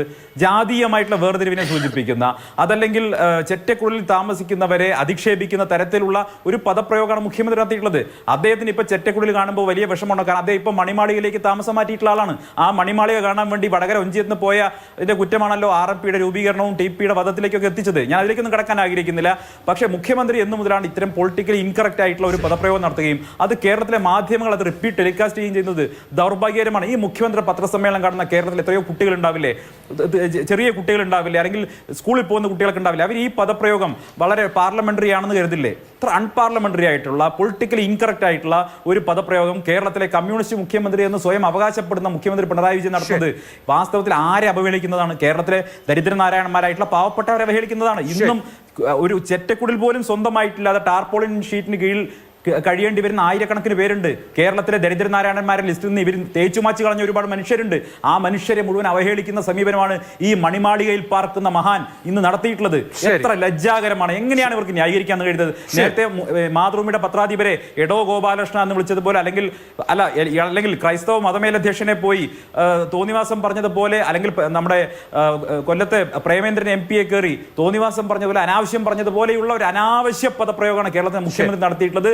അതിനെ കേരളത്തിലെ പൊതു മനസാക്ഷി അപലപിക്കുകയാണ് ചെയ്യേണ്ടത്. ഇവിടുത്തെ നോക്കൂ, ഈ പദപ്രയോഗം ഒരു കോൺഗ്രസ് മുഖ്യമന്ത്രിയുടെ വായിൽ നിന്നാണ് വന്നിട്ടുള്ളതെങ്കിൽ ഇന്ന് കേരളത്തിലെ ചർച്ച മുഴുവൻ അതാവില്ലേ? പക്ഷേ കമ്മ്യൂണിസ്റ്റ് മുഖ്യമന്ത്രി ആയതുകൊണ്ട്, പിണറായി വിജയൻ ആയതുകൊണ്ട് എന്ത് അനാവശ്യവും വിളിച്ചു പറയാം, അതൊരു വാർത്താ സമ്മേളനത്തിൽ പറയാം. അത് കേരളത്തിലെ മാധ്യമങ്ങൾ എഡിറ്റ് ചെയ്യാതെ കൊടുക്കുന്നു എന്നുള്ളതാണ്, സെൻസർ ചെയ്യാതെ കൊടുക്കുന്നു എന്നുള്ളതാണ് ഏറ്റവും ദൗർഭാഗ്യമായിട്ടുള്ള കാര്യം. ശരി, ഓക്കെ. അത് ഇവിടെ സന്ദീപ് വാര്യർ സൂചിപ്പിച്ചതുപോലെ പൊളിറ്റിക്കലി വളരെ ഇൻകറക്റ്റ് ആയിട്ടുള്ള ഒരു പദപ്രയോഗമാണ്. ഇത് ആദ്യമായിട്ടുള്ള മുഖ്യമന്ത്രി ആവർത്തിച്ച് നടത്തുന്ന ഒരു പദപ്രയോഗം കൂടിയാണ്. അതിൽ വളരെ ജാതീയമായിട്ടുള്ള കൊണോട്ടേഷൻസ് ഉണ്ട്. മുഖ്യമന്ത്രിക്ക് പിണറായി വിജയനെ പോലെ ഒരാൾക്ക് എന്തുകൊണ്ടാണ് അത് മനസ്സിലാവാത്തത് എന്നുള്ളത് ദൗർഭാഗ്യകരവുമാണ്. ശ്രീ മഹേഷ് പണിക്കർ കൂടി ചർച്ചയിൽ. ശ്രീ മഹേഷ് പണിക്കർ, ഇന്നിപ്പോൾ എന്തൊക്കെയാണ് നഷ്ടപ്പെട്ടത് എന്നതിനെ സംബന്ധിച്ച് ഔദ്യോഗികമായ ഒരു വിവരം വരുമ്പോൾ ഈ ദ്വാരപാലക ശില്പപാളികൾ മാത്രമല്ല എന്ന് പറയുന്നു. ശബരിമല ശ്രീകോവിലിന്റെ വാതിലിന്റെ കട്ടിളയിൽ ഘടിപ്പിച്ചിരുന്ന ദശാവതാരങ്ങൾ ആലേഖനം ചെയ്തിരിക്കുന്ന 2 ചെമ്പുപാളികൾ, രാശിചിഹ്നം ആലേഖനം ചെയ്തിരിക്കുന്ന 2 ചെമ്പുപാളികൾ, കട്ടിളയുടെ മുകൾ പടിയിലുള്ള ചെമ്പുപാളിയിലും കട്ടിളയ്ക്ക് മുകളിൽ പ്രതിഷ്ഠിച്ചിട്ടുള്ള പ്രഭാമണ്ഡല പാളിയിലും ശബരിമല ശ്രീകോവിലിലെ ദ്വാരപാലക ശില്പപാളികളിലുമുള്ള ഈ പാളികളിലെല്ലാമുള്ള സ്വർണം പോയിട്ടുണ്ട്. ഈ മേൽപ്പറഞ്ഞ ചെമ്പുപാളികളെല്ലാം പതിപ്പിച്ചിരുന്ന സ്വർണത്തിന്റെ അളവ് കൃത്യമായി തിട്ടപ്പെടുത്തിയിട്ടില്ല. ഇതെല്ലാം പോയിട്ടുണ്ട്, ഇതെല്ലാം കൊണ്ടുപോയിട്ടുണ്ട് എന്നുള്ളത് സ്ഥിരീകരിക്കുന്നുണ്ട്. പക്ഷെ കൊണ്ടുപോയതൊന്നും തിരികെ കൊണ്ടുവന്നിട്ടില്ല. കാരണം തിരികെ കിട്ടിയത് ഈ ഗോവർദ്ധന്റെ അടുത്ത് നിന്ന് കിട്ടിയിട്ടുള്ള 474 ഗ്രാം സ്വർണവും പിന്നീട് ഈ ഭണ്ഡാരി കൊടുത്തിട്ടുള്ള 109 ഗ്രാം സ്വർണവുമാണ്. അപ്പോൾ കൊണ്ടുപോയതും കിട്ടിയതും തമ്മിലുള്ള വലിയ അന്തരമുണ്ട്. എന്ന് പറഞ്ഞാൽ തൊണ്ടി കിട്ടിയിട്ടില്ല എന്നുള്ളതാണല്ലോ. ഇത് വളരെ ആസൂത്രിതമായ ഒരു കൊള്ളയാണ് എന്നാണോ വെളിവാകുന്നത്? തീർച്ചയായിട്ടും ഇതിനകത്ത് ഈ സ്വർണത്തിന് പകരം സ്വർണം എന്ന് പറഞ്ഞൊരു കേസ് ഒരിക്കലും നമുക്ക് ഇത് ചെയ്യാൻ പറ്റുന്ന സ്വർണത്തിന് പകരം സ്വർണം എന്ന് പറഞ്ഞ ഒരു കാര്യം നമുക്ക് ഇത് ചെയ്യാൻ പറ്റുന്ന ഒരു കാര്യമല്ല. കാര്യം ഇത് യഥാർത്ഥത്തിൽ എന്താ പറയുക, ഈ പാളി തന്നെയാണ് തിരിച്ചു കിട്ടേണ്ടത്. പാളി തന്നെയാണ് തിരിച്ചു കിട്ടേണ്ടത്. പാളിക്ക് പകരം സ്വർണ്ണം, അതായത് ഒറിജിനൽ പാളി മാറ്റിയിട്ട് ഇവർ യഥാർത്ഥത്തിൽ ഈ പറഞ്ഞ ഇതിൻ്റെ ഇക്വലൻ്റ് ആയിട്ടൊരു സ്വർണ്ണം, അത് അവരുടെ തന്നെ റിപ്പോർട്ടിനകത്തുണ്ട്, ആ സ്വർണ്ണമല്ല അതിൻ്റെ ഇക്വലൻ്റ് ആയിട്ടൊരു സ്വർണ്ണം എടുത്തു എന്നുള്ള രീതിയിൽ തന്നെ ഉണ്ടല്ലോ ആ റിപ്പോർട്ടിനകത്ത്. അപ്പം അതുകൊണ്ട് അത് പാളിയാണ് തിരിച്ചു കിട്ടേണ്ടത്. പിന്നെ ഈ പറഞ്ഞ കട്ട്ലയുടെ മേളിലുള്ള പ്രഭാവലി എന്ന് പറയുന്ന തോരണം, അതായത് നമ്മൾ സാധാരണ ശ്രീകോവില ഗരദ്വാരങ്ങൾ അങ്ങനെയൊക്കെ വരുന്നതിൻ്റെ മേളിൽ തോരണങ്ങൾ എന്ന് പറഞ്ഞിട്ട് അത് ഗജലക്ഷ്മി വരാറുണ്ട്, മറ്റേ അങ്ങനത്തെ പല പല വർക്കുകൾ വരാറുണ്ട്. ഇപ്പോൾ ഇവിടുത്തെ ആ ഒരു വർക്ക് ഇതാണ്, മറ്റേ ലതകളൊക്കെ ഉള്ളൊരു വർക്കാണ്. ആ വർക്കും ഇത് നമ്മുടെ ജയറാമിൻ്റെ വീട്ടിൽ ഈ സാധനത്തിൻ്റെ ഫോട്ടോ ആദ്യം കാണുമ്പോഴേ, ഈ രണ്ടാമത് ഉണ്ടാക്കിക്കൊണ്ട് വരുന്ന ഫോട്ടോ കാണുമ്പോഴേ ആ വീട്ടിൽ വെച്ചിരിക്കുന്ന ഫോട്ടോയ്ക്കകത്ത് ഇതെല്ലാം ഉണ്ട്. ഈ പറഞ്ഞ പ്രഭാമണ്ഡലവും ഈ പറഞ്ഞ കട്ടളയുടെ പാളി തന്നെയല്ല, അത് മൊത്തം വിടർത്തി ഇങ്ങനെ വലിയൊരു ഒറ്റ ഫ്രെയിമായിട്ട് ഇങ്ങനെ വെച്ചിട്ടുള്ള ഫോട്ടോ നമ്മൾ കണ്ടിട്ടുണ്ട്. അപ്പം ഇതെന്ന് പറയുന്നത് ഇവർ പ്ലാൻ ചെയ്ത് ഈ ഒരു സമയത്ത് ഈ 2019 നടന്ന ഒരു മോഷണം തന്നെ അല്ല. ഉണ്ണികൃഷ്ണൻ പോറ്റി അവിടെ എത്തിയപ്പോൾ മുതൽ സീരിയസ് ആയിട്ട് കുറേ കൊള്ളകൾ നടത്തി. 2009 ആദ്യത്തെ കലശക്കുടങ്ങൾ പോയിട്ടുണ്ട്. നമ്മുടെ വിജയമല്യ ചെയ്ത് തന്നെ ആദ്യത്തെ കലശക്കുടങ്ങൾ 2009 എടുത്തിരിക്കുന്നത്. അപ്പം അത് കഴിഞ്ഞിട്ട് ഇങ്ങോട്ട് കൊടിമരം പോയിട്ടുണ്ട്, വാജിവാഹനം പോയിട്ടുണ്ട്, അഷ്ടദിക്ക് പോയിട്ടുണ്ട്. അപ്പം അങ്ങനത്തെ ഒരുപാട് കൊള്ളകൾ ഇതിനകത്തുണ്ട്. അതിനകത്ത് ഈ ഒരു സംഭവം മാത്രം നമ്മളിപ്പോൾ ഓരോന്നായിട്ട് കയറി വരുന്നത്. ഇന്നിപ്പോൾ പുതുതായിട്ട് വെളിവാക്കപ്പെട്ട ഇങ്ങനെ സാധനം, ഇത് ആദ്യം മുതലേ ആ ഒരു കട്ടള എന്ന് പറയുന്ന വാക്കിൻ്റെ കൂടെയുള്ള വാക്കുകളായിട്ട് അത് 7 പീസായിട്ടാണ് നമ്മൾ ഒറ്റ ഇതായിട്ടാണ് പറഞ്ഞുകൊണ്ടിരുന്നത്. പക്ഷേ ഇപ്പോൾ അതിനെ വ്യത്യസ്തമായിട്ട് പ്രഭാമണ്ഡലം എന്നൊക്കെ പറയുന്നു എന്നുള്ളത് അതിൻ്റെ വ്യത്യാസമുള്ളത്. പക്ഷേ ഇതിനകത്ത് പറഞ്ഞാൽ ഈ കൊള്ളക്കകത്ത് ഈ ഉണ്ണികൃഷ്ണൻ പോറ്റി എന്ന് പറയുന്ന ഒരു കൊള്ളക്കാരനെ ഒരു ടീമായിട്ട്, ഈ ഭണ്ഡാരി, ഈ പറഞ്ഞ ഗോവർദ്ധൻ, ഇവരൊരു ടീമായിട്ട് തന്നെയാണ് ഇതിനകത്ത് വർക്ക് ചെയ്തിട്ടുള്ളത്. ഇവർ കാലാകാലങ്ങളിൽ ഈ പറഞ്ഞ തന്ത്രിമാരെയും ഈ പറഞ്ഞ പോറ്റിമാരെയും ബാക്കി പോറ്റിമാരെ, ഇയാൾ ഒരു കാര്യം നമ്മൾ മനസ്സിലാക്കേണ്ടത്, ഇയാളൊരു കീഴ്ക്കഴകമാണ്, അയാൾ തൂപ്പുകാരനാണ്, ക്ഷേത്രത്തിനകത്തെ തൂക്കുന്ന. ഇയാൾ ഇതുവരെയും ശബരിമല ശാസ്താവിനെ പൂജ ചെയ്തിട്ടില്ല, പൂജ ചെയ്യാനുള്ള അധികാരം അയക്കില്ല. അത് മേൽശാന്തിക്കോ കീഴ്ശാന്തിക്കോ ഒക്കെ ഉള്ളൂ. കീഴ്ശാന്തിയുടെ താഴെയുള്ള ഒരു കീഴ്ക്കഴകം എന്ന് പറയുന്നത്, കഴകം എന്ന് പറഞ്ഞാൽ തൂക്കം തുടക്കുകയൊക്കെ ചെയ്യുന്ന ആൾക്കാരാണ്. അവർക്ക് ആ ദേവനെ പൂജിക്കാനോ അല്ലെങ്കിൽ അങ്ങനത്തെ പൂജാവിധികളൊന്നും അറിയാത്ത ആൾക്കാരാണ്. ഇവരെയാണ് നമ്മൾ മനസ്സിലാക്കേണ്ടത്. ഇവരെ വലിയ രാഷ്ട്രീയത്തിന് ഉന്നത നേതൃത്വത്തിലൊക്കെ ഈ ദേവസ്വം ബോർഡ് പ്രസിഡന്റാണ്, അന്നത്തെ പ്രസിഡന്റ് തന്നെയാണ് ഇയാളാണ് മഹാതന്ത്രി എന്നൊക്കെ പറഞ്ഞ് കൊണ്ടുപോകുന്നത്. അതൊക്കെ വളരെ ദുരൂഹമാണ്. അതുപോലെ തന്നെ ജയറാമിന്റെ ഒക്കെ വീടുകളിൽ ഈ സാധനം 3 പ്രാവശ്യം പ്രയാർ ഗോപാലകൃഷ്ണൻ അവിടെ കൊണ്ടുപോയതല്ലേ, സോണിയാഗാന്ധിയുടെ അടുത്ത് ഇയാളെ കൊണ്ടുപോയതല്ലേ, ഒറിജിനൽ തന്ത്രിയെ കൊണ്ടുപോകാമല്ലോ. ഇപ്പോൾ സോണിയായ്ക്കൊരു എന്താ പറയുക, യഥാർത്ഥ ഒരു പൂജയ്ക്കോ അല്ലെങ്കിൽ എന്തായാലും ഒരു ആചാരനായിട്ടാണല്ലോ അദ്ദേഹത്തെ കൊണ്ടുപോകുന്നത്. ശബരിമലയിലെ ഒരു ആചാര്യൻ, അതായത് ഒരു ബിസിനസ്സുകാരനായിട്ടല്ല പോകുന്നത്. ബിസിനസ്സുകാരനായിട്ട് പോയി കഴിഞ്ഞാൽ അവിടെ ബിസിനസ് ഡീലാണ്. ബിസിനസ് ഡീൽ അല്ല, ഇതൊരു താഴ്ത്ത് കെട്ടുവാണ്, ഒരു ചരട് കെട്ടി കൊടുക്കുകയാണ്. ഒരു ആചാര്യൻ, ഒരു ക്ഷേത്രത്തിൻ്റെ ആചാര്യൻ അല്ലെങ്കിൽ പോറ്റി അല്ലെങ്കിൽ ഒരു പൂജാരി എന്നൊരു കോൺസെപ്റ്റിലാണ് കൊണ്ടുപോകുന്നത്. അപ്പോൾ അത് ശബരിമലയിലെ മഹാതന്ത്രിയായിട്ടുള്ള കണ്ഠര രാജീവരെയോ ബ്രഹ്മശ്രീ കണ്ഠര മഹേഷ് മോഹനരെ അല്ലേ കൊണ്ടുപോകണ്ടേ. അപ്പം അവിടുത്തെ പൂജ പോലും ചെയ്യാത്ത, ഇതുവരെ അയാൾ ജീവിതത്തിൽ ശബരിമല ശാസ്താവിന്റെ പൂജ ചെയ്തിട്ടില്ല. അയാൾ കീഴ്ക്കഴകമാണ്. തന്ത്രിയോ പോറ്റിയോ അവിടെ കയറുമ്പോൾ അയാൾക്ക് കയറാൻ പറ്റില്ല.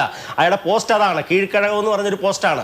അപ്പോൾ അങ്ങനെ പോസ്റ്റുള്ള ഒരാളെ കൊണ്ടുപോകുമ്പോഴത്തേക്ക് അതിനകത്തൊരു അവരെയും പറ്റിക്കുമല്ലേ, ബഹുമാനപ്പെട്ട സോണിയാഗാന്ധിയെ പറ്റിക്കുമല്ലേ, ഇയാളാണ് ഒറിജിനൽ തന്ത്രി എന്നും പറഞ്ഞ് കൊണ്ടുപോകുമ്പോൾ അവരെയും പറ്റിക്കുമല്ലേ. അത് ഭയങ്കര ഗുരുതരമായ എന്തൊക്കെയോ ചീഞ്ഞ് നാറുന്നുണ്ട് ഇതിനകത്തൊക്കെ. അതുപോലെ തന്നെ ഈ ജയറാമിന്റെ വീട്ടിൽ ഈ മൂന്ന് പാളികൾ, നമ്മളിപ്പോൾ ഈ പറഞ്ഞ പ്രഭാമണ്ഡലം, ഇപ്പം ഇന്ന് പുറത്തു വന്നിരിക്കുന്ന പ്രഭാമണ്ഡലം ഒക്കെ ജയറാമിന്റെ വീട്ടിൽ ഇരിപ്പുണ്ട്. ആ 3 പ്രാവശ്യം ഉണ്ട്. നമ്മൾ ആദ്യം ഇതെല്ലാം ഒറ്റയായിട്ടാണ് കേട്ടെ. അപ്പം അന്വേഷണം ആ വഴിക്കൊക്കെ പൂർണ്ണമായിട്ടും ആ പറഞ്ഞ ഒരുപാട് സിനിമാക്കാർ വന്നിട്ടുണ്ട്. അതിലൊന്നും പോവാതെ ഈ പാളികൾ തിരിച്ചു കിട്ടില്ല. ഇപ്പം തന്നെ രമേശ് ചെന്നിത്തല അദ്ദേഹം എവിടുന്നോ ഒരു സാധനം പറഞ്ഞു, ടപ്പതിൻ്റെ പുറകെ അന്വേഷിച്ചു പോയി. അപ്പം ആദ്യം തന്നെ ഈ പറഞ്ഞ ഈ തന്ത്രിയുമായിട്ടുള്ള ബന്ധം, ഈ പറഞ്ഞ 2009 മുതലുള്ള ബന്ധം, ഇതുവരെ ഉണ്ണികൃഷ്ണൻ പോറ്റിയായിട്ടുള്ള ആൾക്കാർ ആരൊക്കെ ഡീലുണ്ട്, ആരൊക്കെ ആയിട്ട് സാമ്പത്തിക ബന്ധമുണ്ട്. അപ്പം അതിനകത്തെ കാര്യങ്ങളെക്കുറിച്ചൊക്കെ ഒരു വ്യക്തമായ അന്വേഷണം പോയാൽ മാത്രമേ ഈ പാളികൾ തിരിച്ചു കിട്ടൂ. പാളികൾ തിരിച്ചു കിട്ടാതെ ഈ അന്വേഷണം ഒരിക്കലും ഇവരാ ക്രൈം ചെയ്തെന്ന് ക്രൈം തെളിയത്തില്ല. കുറേ സ്വർണം ഉണ്ടാക്കിയാലും ഇതാണെന്നുള്ള എങ്ങനെയാ അത് വരിക? അത് വെറുതെ ഇതായി പോകത്തല്ലേ ഉള്ളൂ, കേസ് നിലനിൽക്കാൻ പോകുന്നില്ലല്ലോ. അപ്പം പാളി തിരിച്ചു വരണം. അയ്യപ്പ ഭക്തരുടെ എല്ലാ ആവശ്യമാണ്. കാര്യം പാളികൾ തന്നെ അല്ല, മൊത്തം അവിടെ പോയിരിക്കുന്ന എല്ലാ സാധനങ്ങളും തിരിച്ചു വരണം. തിരിച്ചു വന്നാൽ മാത്രമേ നമുക്കൊരു സമാധാനം, ഭക്തർക്ക് എന്നുള്ള രീതിയിൽ ഒരു സമാധാനം ഉണ്ടാകത്തുള്ളൂ. ഇതിൽ രാഷ്ട്രീയപരമായിട്ടുള്ള വ്യത്യസ്തമായ അഭിപ്രായമുള്ള രാഷ്ട്രീയക്കാരുണ്ട്. രാഷ്ട്രീയക്കാരല്ലാത്ത അഡ്മിനിസ്ട്രേറ്റീവ് ഭരണം ഉണ്ടായ കാലത്തും ഇതുപോലത്തെ സമാനമായ രീതി നമ്മുടെ 18-ാം പടി പോയിരിക്കുന്ന 2015 അന്ന് ജയമോർ സാർ, ഇപ്പോഴത്തെ പ്രസിഡന്റ് ആയിട്ടുള്ള ജയമോർ സാറാണ് അന്ന് ഹൈ പവർ കമ്മിറ്റിയുടെ ചെയർമാനായിട്ടിരിക്കുന്നത്. 2009 അന്ന് ഗുപ്തൻ സാർ പോയിട്ട് അന്ന് ഒരു അഡ്മിനിസ്ട്രേറ്റീവ് ഭരണമായിട്ട് ഇദ്ദേഹം തന്നെയാണ് അന്ന് ഇരിക്കുന്നത്. അപ്പം രാഷ്ട്രീയപരമായിട്ടോ അല്ലെങ്കിൽ ഭരണപരമായിട്ടോ ഉള്ള എല്ലാ ആൾക്കാരെയും ഇവർ തെറ്റിദ്ധരിപ്പിക്കുകയോ അല്ലെങ്കിൽ പങ്കാളികളാക്കുകയോ അല്ലെങ്കിൽ എന്താ പറയുക അവർക്ക് ഇഷ്ടമുള്ള രീതിയിൽ മാറ്റിയിട്ടുണ്ട്. അപ്പോൾ ഈ ഉണ്ണികൃഷ്ണൻ പോറ്റി ആൻഡ് കോ എന്ന് പറയുന്ന ആ ഒരു കമ്പനിയുടെ പുറകിൽ ആർക്കൊക്കെ ബന്ധമുണ്ട്, ആ ബന്ധങ്ങളെല്ലാം വിശദമായി പരിശോധിച്ചാൽ മാത്രമേ, അത് ഒരാളെ വിടണ്ട, കുന്തം പോയാൽ കുടത്തിലും തപ്പണം എന്ന് പറയുന്ന പോലെ എല്ലാവരെയും തപ്പുക, എന്തായാലും അത് തിരിച്ചു കിട്ടുമെന്ന് തന്നെയാണ് എൻ്റെ വിശ്വാസം. ശരി, ശ്രീ ഉല്ലാസ് ബാബു, ഈ ഉണ്ണികൃഷ്ണൻ പോറ്റി ആൻഡ് കമ്പനിയുടെ മൊത്തത്തിലുള്ള കള്ളത്തരങ്ങൾ പുറത്തു വരാനിരിക്കുന്നതേ ഉള്ളൂ എന്ന് തോന്നുന്നു. എന്തായാലും വലിയ ആസൂത്രിതമായ കൊള്ള, അവിടെ സിസ്റ്റമാറ്റിക് ആയിട്ടുള്ള കൊള്ള കാലങ്ങളായി നടന്നു എന്ന് വെളിവാക്കുന്നതാണ് ഇന്നിപ്പോൾ വന്നിരിക്കുന്ന ഈ കസ്റ്റഡി അപേക്ഷയും മറ്റുമൊക്കെയുള്ള കാര്യങ്ങൾ. അതിൽ പറഞ്ഞിരിക്കുന്ന കാര്യങ്ങൾ ഒരു തവണ പ്ലാൻ ചെയ്തിട്ട് അവിടുന്ന് ഇളക്കിക്കൊണ്ടുപോയി എന്നുള്ളതിനപ്പുറത്ത് ദീർഘകാലമായി ഇത്തരം കാര്യങ്ങൾ അവിടെ നടന്നു വരികയായിരുന്നു എന്നാണല്ലോ സ്വാഭാവികമായി മനസ്സിലാക്കേണ്ടത്. അങ്ങനെ അല്ലാതെയുള്ള ഒരു വിവരം എന്തായാലും ഇപ്പോൾ നമ്മുടെ മുമ്പിൽ ഇല്ല താനും. നിലവിലുള്ള അന്വേഷണം, മുഖ്യമന്ത്രി അത് നല്ല അന്വേഷണം എന്ന് പറയുന്നു. ദേവസ്വം ബെഞ്ച് ഇതുവരെയും ആ അന്വേഷണ സംഘത്തെ വിമർശിച്ചിട്ടില്ല. അതേസമയം ഈ പ്രതികളുടെ ജാമ്യാപേക്ഷ കേട്ട ഹൈക്കോടതി ബെഞ്ച് വിമർശിച്ചിട്ടുണ്ട്. അന്വേഷണം മന്ദീഭവിച്ചിരിക്കുകയാണെന്ന് പറഞ്ഞിട്ടുണ്ട്. വൻസ്രാവുകളിലേക്ക് പോകുന്നില്ല എന്ന് പറഞ്ഞിട്ടുണ്ട്. രൂക്ഷമായ പദപ്രയോഗങ്ങൾ ഈ ജാമ്യ ഹർജി കേട്ട ഹൈക്കോടതി ബെഞ്ചിൽ നിന്നുണ്ടായിട്ടുണ്ട്. എവിടെയാണ് നിങ്ങൾ നിൽക്കുന്നത്? ഈ അന്വേഷണം കൃത്യമായി മുന്നോട്ട് പോവുകയും നിലവിൽ ഉള്ള ദേവസ്വം ഭരണവുമായി ബന്ധപ്പെട്ട പ്രധാനികളെ അടക്കം അകത്തിടുകയും ചെയ്തതുകൊണ്ട് പോസിറ്റീവായാണോ കാണുന്നത്? ഞങ്ങളൊരു കാര്യം വളരെ വ്യക്തമായിട്ട് പണ്ട് തന്നെ ഞങ്ങളുടെ സംസ്ഥാന അധ്യക്ഷൻ പറഞ്ഞിരുന്ന അഭിലാഷേ, CBI അന്വേഷണം വേണമെന്നും 30 കൊല്ലത്തോളമായിട്ടുള്ള 30 കൊല്ലത്തെങ്കിലും മിനിമം ബാക്കിലേക്ക് എടുത്തു വേണം ഇതിൻ്റെ അന്വേഷണം നടത്താനെന്നും. ഞങ്ങളൊരു കാര്യം വളരെ കൃത്യമായിട്ട് പറയട്ടെ, സോണിയാഗാന്ധിയും പോറ്റിയും തമ്മിലുള്ള ബന്ധം, അടൂർ പ്രകാശും പോറ്റിയുമായിട്ടുള്ള ബന്ധം, ആൻ്റണിയും പോറ്റിയുമായിട്ടുള്ള ബന്ധം ആരോപിക്കുന്ന മുഖ്യമന്ത്രി എന്ന് പറഞ്ഞാൽ എന്താ? CBI അന്വേഷണം വേണ്ട എന്നുള്ളതാണ്. എന്തിനാണ് ഇവർ ഇതിനകത്ത് ബന്ധപ്പെട്ടിട്ടുണ്ട് എങ്കിൽ പോറ്റിയെ ആദ്യം അവിടെ കൊണ്ടുപോയി പരിചയപ്പെടുത്തി കൊടുത്ത പ്രയാർ ഗോപാലകൃഷ്ണൻ്റെ കാലഘട്ടത്തിലാണ്. അന്ന് ഈ പോറ്റി എന്തിനു കൊണ്ടുകൊടുത്തു എന്ന് മുഖ്യമന്ത്രിക്ക് സംശയമുണ്ട് എങ്കിൽ മുഖ്യമന്ത്രിയോട് ഞങ്ങൾ ആവശ്യപ്പെടുന്നത് കൃത്യമായിട്ട് CBI അന്വേഷണം നിങ്ങൾക്ക് ആവശ്യപ്പെടണം. എന്തിനാണ് മുഖ്യമന്ത്രി CBI വേണ്ട എന്ന് പറയപ്പെടുന്നത്? ഞാൻ ചോദിക്കട്ടെ, അതിൻ്റെ പുറകിൽ ആരൊക്കെയുണ്ടോ എങ്കിലും, ഏതെങ്കിലും MP-മാരുണ്ടോ, MLA-മാരുണ്ടോ, ഇതിനകത്ത് നമ്മൾ ഇപ്പോൾ കേൾക്കുന്നതിൻ്റെ അപ്പുറത്തേക്ക് കാര്യങ്ങളുണ്ടോ? എല്ലാ അന്വേഷണം വരുന്നേ 30 കൊല്ലക്കാലമായിട്ടുള്ള ചരിത്രം വരട്ടെ, അത് CBI അന്വേഷിക്കണമെന്നാണ് ഞങ്ങൾ പറയുന്നത്. എന്താ മുഖ്യമന്ത്രിക്ക് അത് പറയാൻ ബുദ്ധിമുട്ട്? കോൺഗ്രസിൻ്റെ നേതാക്കന്മാർ, ഇപ്പോൾ ആൻ്റണി ആയിക്കോട്ടെ, അടൂർ പ്രകാശ് ആയിക്കോട്ടെ, രമേശ് ചെന്നിത്തല ആയിക്കോട്ടെ, VD സതീശൻ ആയിക്കോട്ടെ, സോണിയാഗാന്ധി ആയിക്കോട്ടെ, അല്ലെങ്കിൽ പ്രയാർ ഗോപാലകൃഷ്ണൻ അദ്ദേഹം മരിച്ചുപോയി, അല്ലെങ്കിൽ ആ കാലഘട്ടത്തിൽ ദേവസ്വം മന്ത്രി ആയിക്കോട്ടെ, ആരും ആയിക്കോട്ടെ, ഇവരൊക്കെ ഇതിനകത്ത് പോറ്റിയുമായിട്ടുള്ള ആത്മബന്ധമുണ്ട്. പോറ്റിയെ അവർ മുന്നിൽ നിർത്തി കാര്യങ്ങൾ ചെയ്തിട്ടുണ്ട്. അല്ലെങ്കിൽ പോറ്റിയുടെ ഈ തട്ടിപ്പിനെ അവർ കൂട്ടു നിന്നിട്ടുണ്ട് എങ്കിൽ CBI അന്വേഷണത്തിലെല്ലാം വരുമല്ലോ. എന്തേ മുഖ്യമന്ത്രി അത് വേണ്ട എന്ന് പറയപ്പെടുന്നത്? മുഖ്യമന്ത്രിയുടെ പാർട്ടിയുടെ നേതാക്കന്മാർ ഇന്ന് ജയിലിൽ കിടക്കുകയല്ലേ? അവരെ തള്ളിപ്പറയാൻ മുഖ്യമന്ത്രി തയ്യാറാകുന്നുണ്ടോ? മുഖ്യമന്ത്രി ഇപ്പോഴും പറയുന്നത് ഇവർ അന്വേഷിച്ചാൽ മതി, ഇവർ അന്വേഷിച്ചാൽ മതി. നമ്മുടെ കാര്യം എന്താണുള്ളത്? നഷ്ടപ്പെട്ട സംഭവം തിരിച്ചു വരില്ലല്ലോ. ഇവർ അത് ഉരുക്കി കാട്ട്, ഇവർ കൊണ്ടുപോയി എല്ലാ കാര്യങ്ങളും ചെയ്തു കൊടുക്കാനുള്ള എല്ലാ അവസരങ്ങളും 10 വർഷക്കാലമായി ചെയ്തു കൊടുത്തിരുന്ന വ്യക്തികൾ തന്നെയല്ലേ ഇടതുപക്ഷത്തിൻ്റെ ആളുകൾ?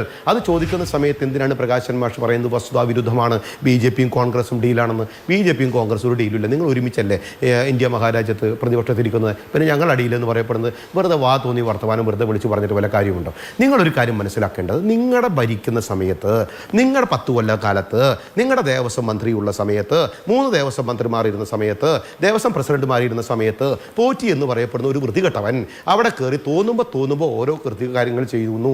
അവന് തോന്നിയത് അഴിച്ചു കൊണ്ടുപോകുന്നു. ഒറ്റയ്ക്ക് അഴിച്ചു കൊണ്ടുപോകാൻ സാധിക്കില്ല. അതിന് കൃത്യമായ കൂട്ടുണ്ട്, അതിന് കൃത്യമായ ഗൂഢലക്ഷ്യമുണ്ട്, അതിന് കൃത്യമായ ഗൂഢാലോചനയുണ്ട്, അതിന് കൃത്യമായിട്ടുള്ള ബോർഡിൻ്റെ സാങ്ഷനുണ്ട്. ആ ബോർഡ് സാങ്ഷൻ ചെയ്തിട്ടുണ്ട്, ചെയ്ത കാര്യം ടൈപ്പ് ചെയ്ത് അതിൻ്റെ ഉദ്യോഗസ്ഥർ കൊടുത്തിട്ടുണ്ട്. കൊടുത്തിട്ടുണ്ട് എങ്കിൽ ആ പോറ്റിയെ നിങ്ങൾ എന്തിനു സംരക്ഷിച്ചു എന്ന ബോധ്യമില്ലേ?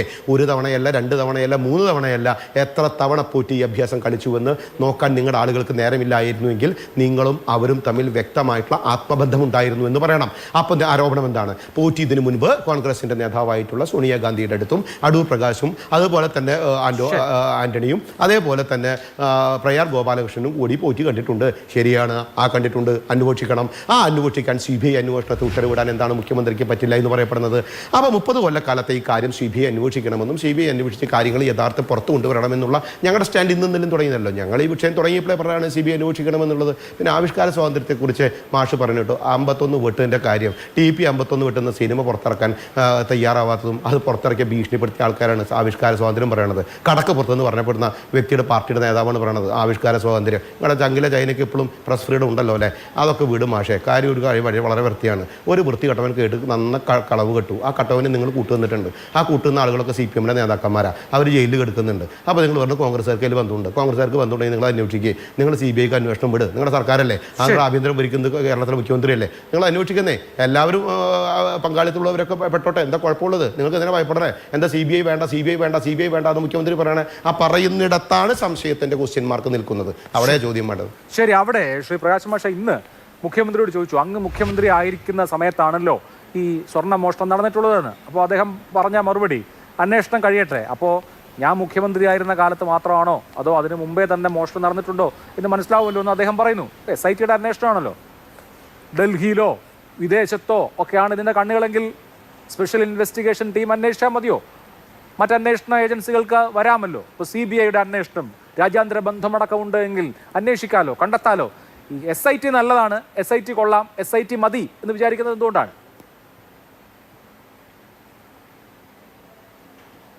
SITയെ തീരുമാനിച്ചത് ഹൈക്കോടതിയാണ്. പിന്നെ CBIയെ കേരളക്കാർക്ക് പരിചയമില്ലാത്തതല്ല. കഴിഞ്ഞ തെരഞ്ഞെടുപ്പിൻ്റെ സമയത്ത് ബിരിയാണി ചെമ്പിൽ സ്വർണം കൊണ്ടുവന്നത്, ഈത്തപ്പഴത്തിൻ്റെ കുരുവിൽ സ്വർണം കൊണ്ടുവന്നത്, അതുപോലെ തന്നെ ഖുറാനകത്ത് സ്വർണം കൊണ്ടുവന്നത്, ആ കാര്യങ്ങളെല്ലാം ഉന്നയിച്ചുകൊണ്ട് കേരളത്തിൽ വട്ടമിട്ട് പറന്ന അതേ ഏജൻസിയല്ലേ CBI. അതേ CBIയെ കുറിച്ചല്ലേ സുപ്രീം കോടതി പറഞ്ഞത് കൂട്ടിലിട്ട തത്തയെന്ന്. CBI എത്രമാത്രം ആളുകളെ രാഷ്ട്രീയത്തിൽ നിന്ന് തങ്ങളുടെ ഭാഗത്തേക്ക് മാറ്റാൻ കേസെടുത്തിട്ടുണ്ട് എന്നുള്ളത് അറിയാത്തവരല്ലോ ഇന്ത്യ രാജ്യം. മുഖ്യമന്ത്രിമാർക്കെതിരെ ആരോപണം ഉന്നയിക്കുക, CBI കേസെടുക്കുക, അവർ BJPയിലേക്ക് വന്നാൽ കേസില്ലാതിരിക്കുക, എത്രയത്തെ സംഭവങ്ങൾ. ഈ ഇന്ത്യ രാജ്യത്ത് 8ഓ 9ഓ സംസ്ഥാനങ്ങളിൽ CBI ഉപയോഗിച്ചിട്ട് രാഷ്ട്രീയ കളി നടത്തിയിട്ടുണ്ട് ഈ പറയുന്ന BJP ഗവൺമെൻറ് എന്നുള്ളത് ആർക്കറിയാതിരിക്കുന്നത്. അവിടെ CBIയുടെ സാങ്ക്ടിറ്റിയെ സംബന്ധിച്ചൊന്നും വേറെ പ്രത്യേകിച്ച് പറയേണ്ട കാര്യമില്ല. പിന്നെ ഒരു കാര്യം വളരെ വ്യക്തമാണ്. ഈ BJPക്കാരും കോൺഗ്രസ്സുകാർക്കും എല്ലാം തന്നെ മുഖ്യമന്ത്രി ശത്രുവാകുന്നതിന് ഒരു കാരണമുണ്ട്. കേരളത്തിൻ്റെ ചരിത്രത്തിൽ ആദ്യമായിട്ടാണ് ഒരു ഗവൺമെൻറ് രണ്ടാം ഊഴം. ഒരുപാട് പ്രചാരങ്ങൾ നടത്തിയിട്ടും അതിനെയെല്ലാം ചെറുത്ത് ഹിമാലയ പർവ്വതം പോലെ ശിരസ് ഉയർത്തിപ്പിടിച്ച് നിൽക്കുന്ന കേരളത്തിലെ നേതാവ് പിണറായിയാണ്.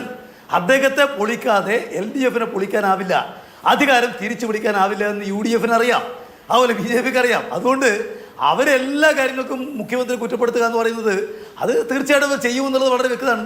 അദ്ദേഹത്തെ എന്ത് കാര്യം പറഞ്ഞാലും ഇവിടെ ഇപ്പോൾ നാട്ടും പുറത്ത് ഒരു ആക്സിഡൻറ്റ് നടന്നാൽ മുഖ്യമന്ത്രിയാണ് കാരണം എന്ന് പറയും. അതുപോലെ എവിടെയെങ്കിലും വീട്ടിൽ കളവ് പോയാൽ മുഖ്യമന്ത്രി പറഞ്ഞിട്ടാണെന്ന് പറയും. അപ്പോൾ അത് മറ്റൊന്നും കൊണ്ടല്ല, മുഖ്യമന്ത്രി മഹാമേര് പോലെ ഇടതുപക്ഷത്തിനെതിരായിട്ട് വരുന്ന ഇത്തരം ആക്രമണങ്ങളെല്ലാം ചെറുത്ത് നല്ല സ്ഥൈര്യത്തോടെ ആത്മവിശ്വാസത്തോടെ തീരുമാനം നടപ്പാക്കുന്നതിനുള്ള കരുത്തോടെ ഈ കേരളത്തെ മുന്നോട്ടേക്ക് നയിക്കുന്നു. ഒരു നവകേരളം കെട്ടിപ്പടുക്കാനുള്ള പോരാട്ടത്തിൽ ഈ കേരളത്തിലെ ഏറ്റവും വലിയ നിലക്കുള്ള പങ്കുവഹിച്ച ആൾ ഇന്നത്തെ മുഖ്യമന്ത്രിയാണ് എന്നുള്ളത് ചരിത്രം രേഖപ്പെടുത്തും. അതുകൊണ്ട് അദ്ദേഹത്തെ തകർക്കാതെ ഇടതുപക്ഷത്തെ പൊളിക്കാനാവില്ല എന്നുള്ള തിരിച്ചറിവാണ് BJPക്കും കോൺഗ്രസിനും അതുപോലെ തന്നെ ഒരു പക്ഷേ നിങ്ങൾക്കുൾപ്പെടെ വട്ടമിട്ടിട്ട് മുഖ്യമന്ത്രി ആക്രമിക്കാനുള്ള പ്രധാനപ്പെട്ട കാരണം. അല്ലാതെ അദ്ദേഹം വ്യക്തിപരമായിട്ട് കാര്യം ചെയ്തുകൊണ്ടല്ല. അറിയാത്തല്ലോ അറിയാത്ത ആളൊന്നുമല്ല കേരളത്തിലെ മുഖ്യമന്ത്രി. സ്വർണ്ണക്കൊള്ളക്കേസിൽ മുഖ്യമന്ത്രിക്കെതിരെ ആരോപണമൊന്നുമില്ലല്ലോ. അദ്ദേഹത്തോട്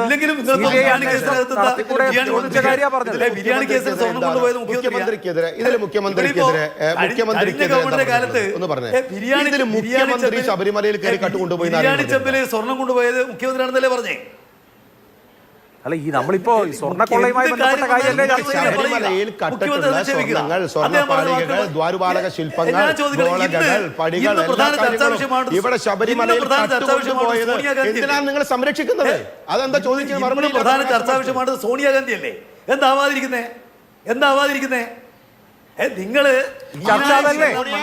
പറഞ്ഞ പോലെ എല്ലാവരും ഞങ്ങൾക്കറിയാം അദ്ദേഹത്തെ തകർക്കാതെ നിങ്ങൾക്ക് മുന്നോട്ട് പോകാനാവില്ലെന്ന് നിങ്ങൾക്ക് ബോധ്യമുണ്ട്.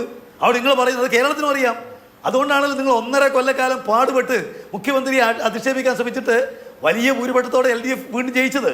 കഴിഞ്ഞ തെരഞ്ഞെടുപ്പിൽ കേരളത്തിൽ ഏറ്റവും വലിയ ഭൂരിപക്ഷത്തോടെ LDF ജയിച്ചത്, ഏറ്റവും വലിയ സീറ്റ് കിട്ടിയ കഴിഞ്ഞ പ്രാവശ്യം. അതൊക്കെ നമുക്ക് നിങ്ങൾ 1.5 കൊല്ലക്കാലത്തെ അറിയാവുന്ന കാര്യമാണല്ലോ. LDF കഴിഞ്ഞ തെരഞ്ഞെടുപ്പ് പിണറായി വിജയന്റെ നേതൃത്വത്തിൽ തന്നെയായിരുന്നു വിജയിച്ചത്. അതൊക്കെ ശരി, അവിടെ നിൽക്കട്ടെ. ശ്രീ സന്ദീപ് വാര്യർ, ഇപ്പോൾ CPM ഈ കാര്യത്തിൽ തിരിച്ചറിയുന്നത് attack is the best defence എന്നുള്ളതാണ്. അപ്പോൾ കഴിഞ്ഞ 3-4 മാസമായിട്ട് ഇതിന്റെ റിസീവിംഗ് എൻഡിൽ പ്രതിരോധിച്ചുകൊണ്ടിരിക്കുകയായിരുന്നെങ്കിൽ ഇപ്പോൾ ആക്രമിക്കുകയാണ്. അതുകൊണ്ടാണ് അടൂർ പ്രകാശ് വരുന്നത്, അതുകൊണ്ടാണ് ആന്റണി വരുന്നത്, അതുകൊണ്ടാണ് സോണിയാഗാന്ധി തന്നെ വരുന്നത്. SITക്ക് മുമ്പിൽ സ്വാഭാവികമായും അടൂർ പ്രകാശ് അടക്കമുള്ള ആളുകൾ ഈ കാര്യത്തിന് വിശദീകരണം നൽകേണ്ടി വന്നേക്കാം. അപ്പോൾ കടകംപള്ളി സുരേന്ദ്രന് SITക്ക് മുമ്പിൽ പോകേണ്ടി വന്നിട്ടുണ്ടെങ്കിൽ അതുപോലെ അടൂർ പ്രകാശിനും മറ്റുള്ളവർക്കും പോകേണ്ടി വരുന്ന ഒരു സാഹചര്യം ഉണ്ടാകും. തെരഞ്ഞെടുപ്പ് വരികയാണ്. ഇത് രാഷ്ട്രീയ ദ്വന്ദ്വ യുദ്ധമായി അടുത്ത 4 മാസം മുന്നോട്ട് പോകുമെന്നുള്ളതിനപ്പുറത്ത് ഇത്തരം കാര്യങ്ങൾക്കൊക്കെ ഈ കേസിന്റെ മെറിറ്റിൽ എന്തെങ്കിലും പങ്കാളിത്തം ഉണ്ടോ?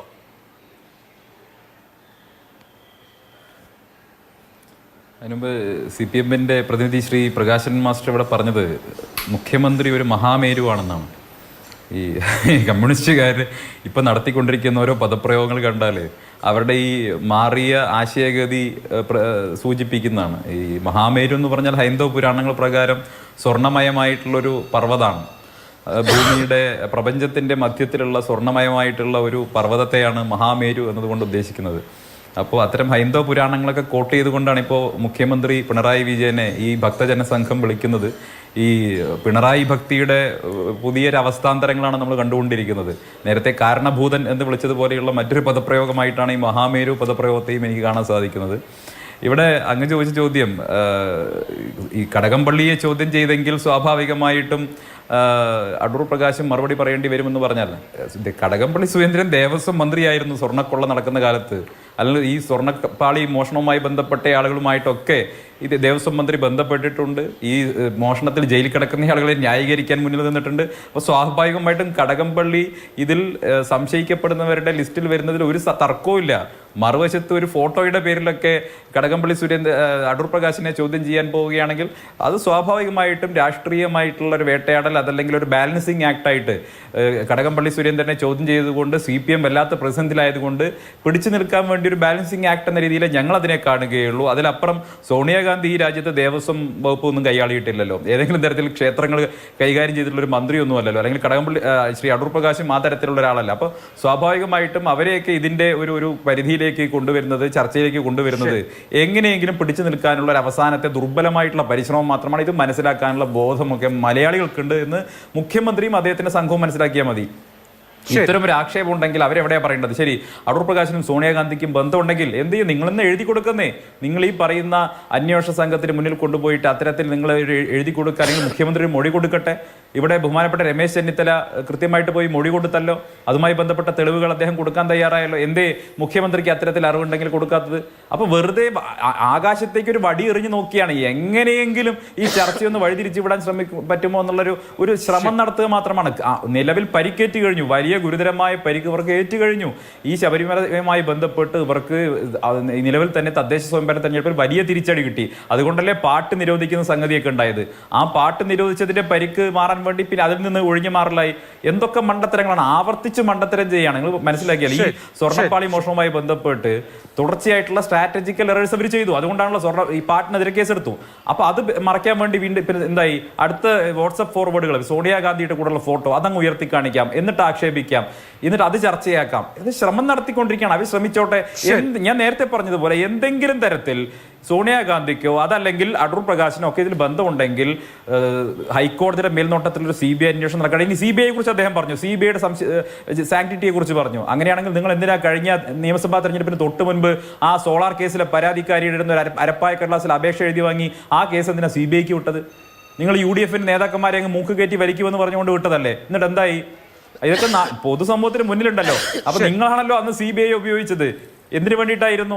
ഉമ്മൻചാണ്ടിയെയും അതുപോലെ തന്നെ കോൺഗ്രസ് നേതാക്കന്മാരെയും ഒക്കെ പൊതുസമൂഹത്തിന് മുന്നിൽ മോശക്കാരാക്കി ചിത്രീകരിക്കാൻ വേണ്ടി നിങ്ങൾ ചില ആളുകളെ ഉപയോഗിച്ചു. അവസാനം അതിന്റെ സത്യം പുറത്തു വന്നു. ഇപ്പം ഉമ്മൻചാണ്ടിയുടെ മരണശേഷം മാത്രമാണ്, നിങ്ങൾ ആലോചിച്ച് നോക്കൂ, അദ്ദേഹം അനുഭവിച്ചുള്ള വിഷമം,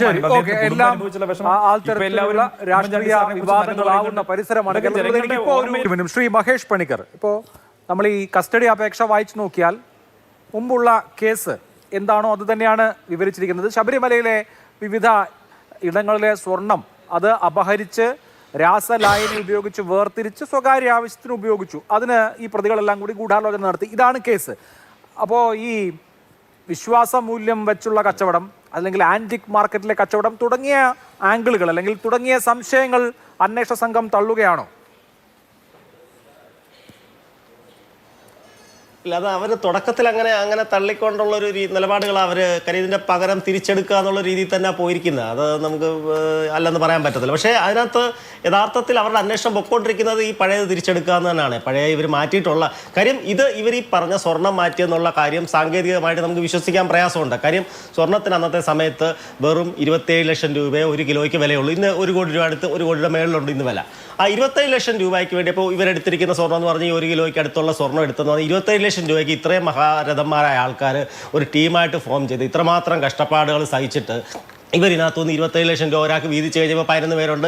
ഇനി ഒരു 5-6 പേരുടെ വന്നാലും 2-3 ലക്ഷം രൂപയ്ക്ക് വേണ്ടി ഒന്നും ഇവർ ചെയ്യത്തില്ല. അപ്പോൾ ഇവർ വ്യക്തമായിട്ട് നമുക്ക് അതിൻ്റെ ഒരു സാങ്കേതികത്വം മനസ്സിലാക്കുമ്പോൾ വ്യക്തമായിട്ട് ഇവർ ഈ പാളി വിറ്റിരിക്കുകയാണ്. ഇത് സിനിമാ ബന്ധമോ അല്ലെങ്കിൽ മറ്റെന്തെങ്കിലോ വിശ്വാസപരമായിട്ടുള്ള കൊള്ളയായിട്ടാണ് ഈ പറഞ്ഞ കട്ടളയും ഈ പറഞ്ഞ നമ്മുടെ ദ്വാരപാലക പാളികളും മേളത്തെ പ്രഭാമണ്ഡലവും കഥവും എല്ലാം പോയിരിക്കുന്നത്. ഈ പഴയ കാലത്തെ സാധനങ്ങളൊക്കെ ആൻറ്റിക്കുമായിട്ട് വാജിവാഹനമൊക്കെ ആൻറ്റിക്കായിട്ടും പോയിട്ടുണ്ട്. അപ്പം ഈ പറഞ്ഞ വിശ്വാസപരമായിട്ടുള്ള കൊള്ള നടക്കണമെങ്കിൽ അതിനകത്ത് ഉറപ്പായിട്ട് ഈ പൂജാരിമാരുടെ ഒന്നീ ഡ്യൂപ്ലിക്കേറ്റ് പോറ്റിയായിട്ടുള്ള ഉണ്ണികൃഷ്ണൻ പോറ്റി അയാൾ പോയി സ്ഥാപിക്കണം ഇത്. അല്ലെങ്കിൽ ഒറിജിനൽ തന്ത്രിമാരായ ഇപ്പോൾ ഗോവർദ്ധൻ്റെ വീട്ടിലൊക്കെ നമ്മുടെ തന്ത്രി അദ്ദേഹമൊക്കെ പോയി പൂജ ചെയ്തിട്ടുണ്ട്. അപ്പം ഇത്തരത്തിലുള്ള വേറെ 3-4 അന്ന് അദ്ദേഹത്തിൻ്റെ സ്റ്റേറ്റ്മെൻറ്റിൽ 3-5 അമ്പലങ്ങളിൽ പോകുന്ന വഴി ഉണ്ണികൃഷ്ണൻ പോറ്റി തന്നെ ഇവരെ കൊണ്ടുപോയിട്ടുണ്ട്. ഈ കൊണ്ടുപോയ വഴികളിലൂടെ സഞ്ചരിച്ച് കഴിഞ്ഞാൽ തീർച്ചയായിട്ടും ഇതിൻ്റെ ആ ഒരു ഈ വിശ്വാസപരമായ കൊള്ളയാണെങ്കിൽ ഈ സാധനങ്ങളൊക്കെ തിരിച്ചു കിട്ടാനും അത് ദേവസ്വം ബോർഡ് അഭ്യർത്ഥിച്ചാൽ പോലും ഈ പറഞ്ഞ ആൾക്കാരൊന്നും കള്ളന്മാരോ അങ്ങനത്തെ ആൾക്കാരായിരിക്കത്തില്ല ഇത് മേടിച്ചിരിക്കുന്നവർ. അവർ ഭക്തിയുടെ ആ ഒരു മൂർധന്യത്തിൽ അല്ലെങ്കിൽ ഇവർ പറ്റിപ്പിടിപ്പിച്ച അന്ധവിശ്വാസത്തിന്റെ ഒരു ബലത്തിലൊക്കെ ആയിരിക്കും അവരിത് മേടിച്ചു വെച്ചിരിക്കുന്നത്. എന്തോ വലിയ ശനിദേവനുമായിട്ടൊക്കെ ബന്ധപ്പെട്ട് നമ്മുടെ ഇതിന് വലിയ പ്രാധാന്യമുണ്ട് ആ വടക്കൻ കർണാടക ആന്ധ്ര ദേശങ്ങളിലൊക്കെ. അപ്പം അങ്ങനത്തെ രീതിയിലുള്ള സംഭവം ആ രീതിയിൽ ഇവരുടെയൊക്കെ ഒരു സപ്പോർട്ട് അപ്പോൾ ഇവരിലോട്ടുള്ള ആ രീതിയിലുള്ള ചോദ്യം ചെയ്യലോ ആ രീതിയിലുള്ള വിശ്വാസപരമായ കൊള്ള നടക്കുന്നതിന്റെ സാധ്യതയെക്കുറിച്ചോ ഈ പഠനം പൂജ നടന്നിരിക്കുന്ന സ്ഥലങ്ങളെ കുറിച്ചൊക്കെയുള്ള അന്വേഷണം വ്യക്തമായിട്ട് എത്തണം. കാര്യം ഇപ്പൊ ഉണ്ണികൃഷ്ണൻ പോറ്റിയായിട്ട് പറ്റിയിട്ടുള്ള ബാക്കി ബന്ധങ്ങളെല്ലാം അന്വേഷിക്കുന്നുണ്ട്. ഉണ്ണികൃഷ്ണൻ ആരെ കണ്ടു, ആരോടെ കൂടെ നിന്നു, ചില ഫോട്ടോകൾ. പക്ഷെ ബാക്കിയുള്ള അന്വേഷണം കൂടെ ഈ പൂജകളുമായിട്ട് ബന്ധപ്പെട്ട അന്വേഷണങ്ങളൂടെ വന്നാൽ മാത്രമേ ഇതിന്റെ യഥാർത്ഥമായ ഒരു ചിത്രം വ്യക്തമാകത്തുള്ളൂ. അതിന് നമ്മൾ ഇനിയും കാത്തിരിക്കണം. എന്തായാലും വളരെ നന്ദി ശ്രീ എം പ്രകാശൻ മാസ്റ്റർ, ശ്രീ സന്ദീപ് വാര്യർ, ശ്രീ ഉല്ലാസ് ബാബു, ശ്രീ മഹേഷ് പണിക്കർ സംസാരിച്ചതിന്. അന്വേഷണം സത്വരമായി പുരോഗമിക്കട്ടെ എന്ന് നമുക്ക് ആഗ്രഹിക്കുകയും ചെയ്യാം. സൂപ്പർ പ്രൈം ടൈം അവസാനിച്ചു. നമസ്കാരം.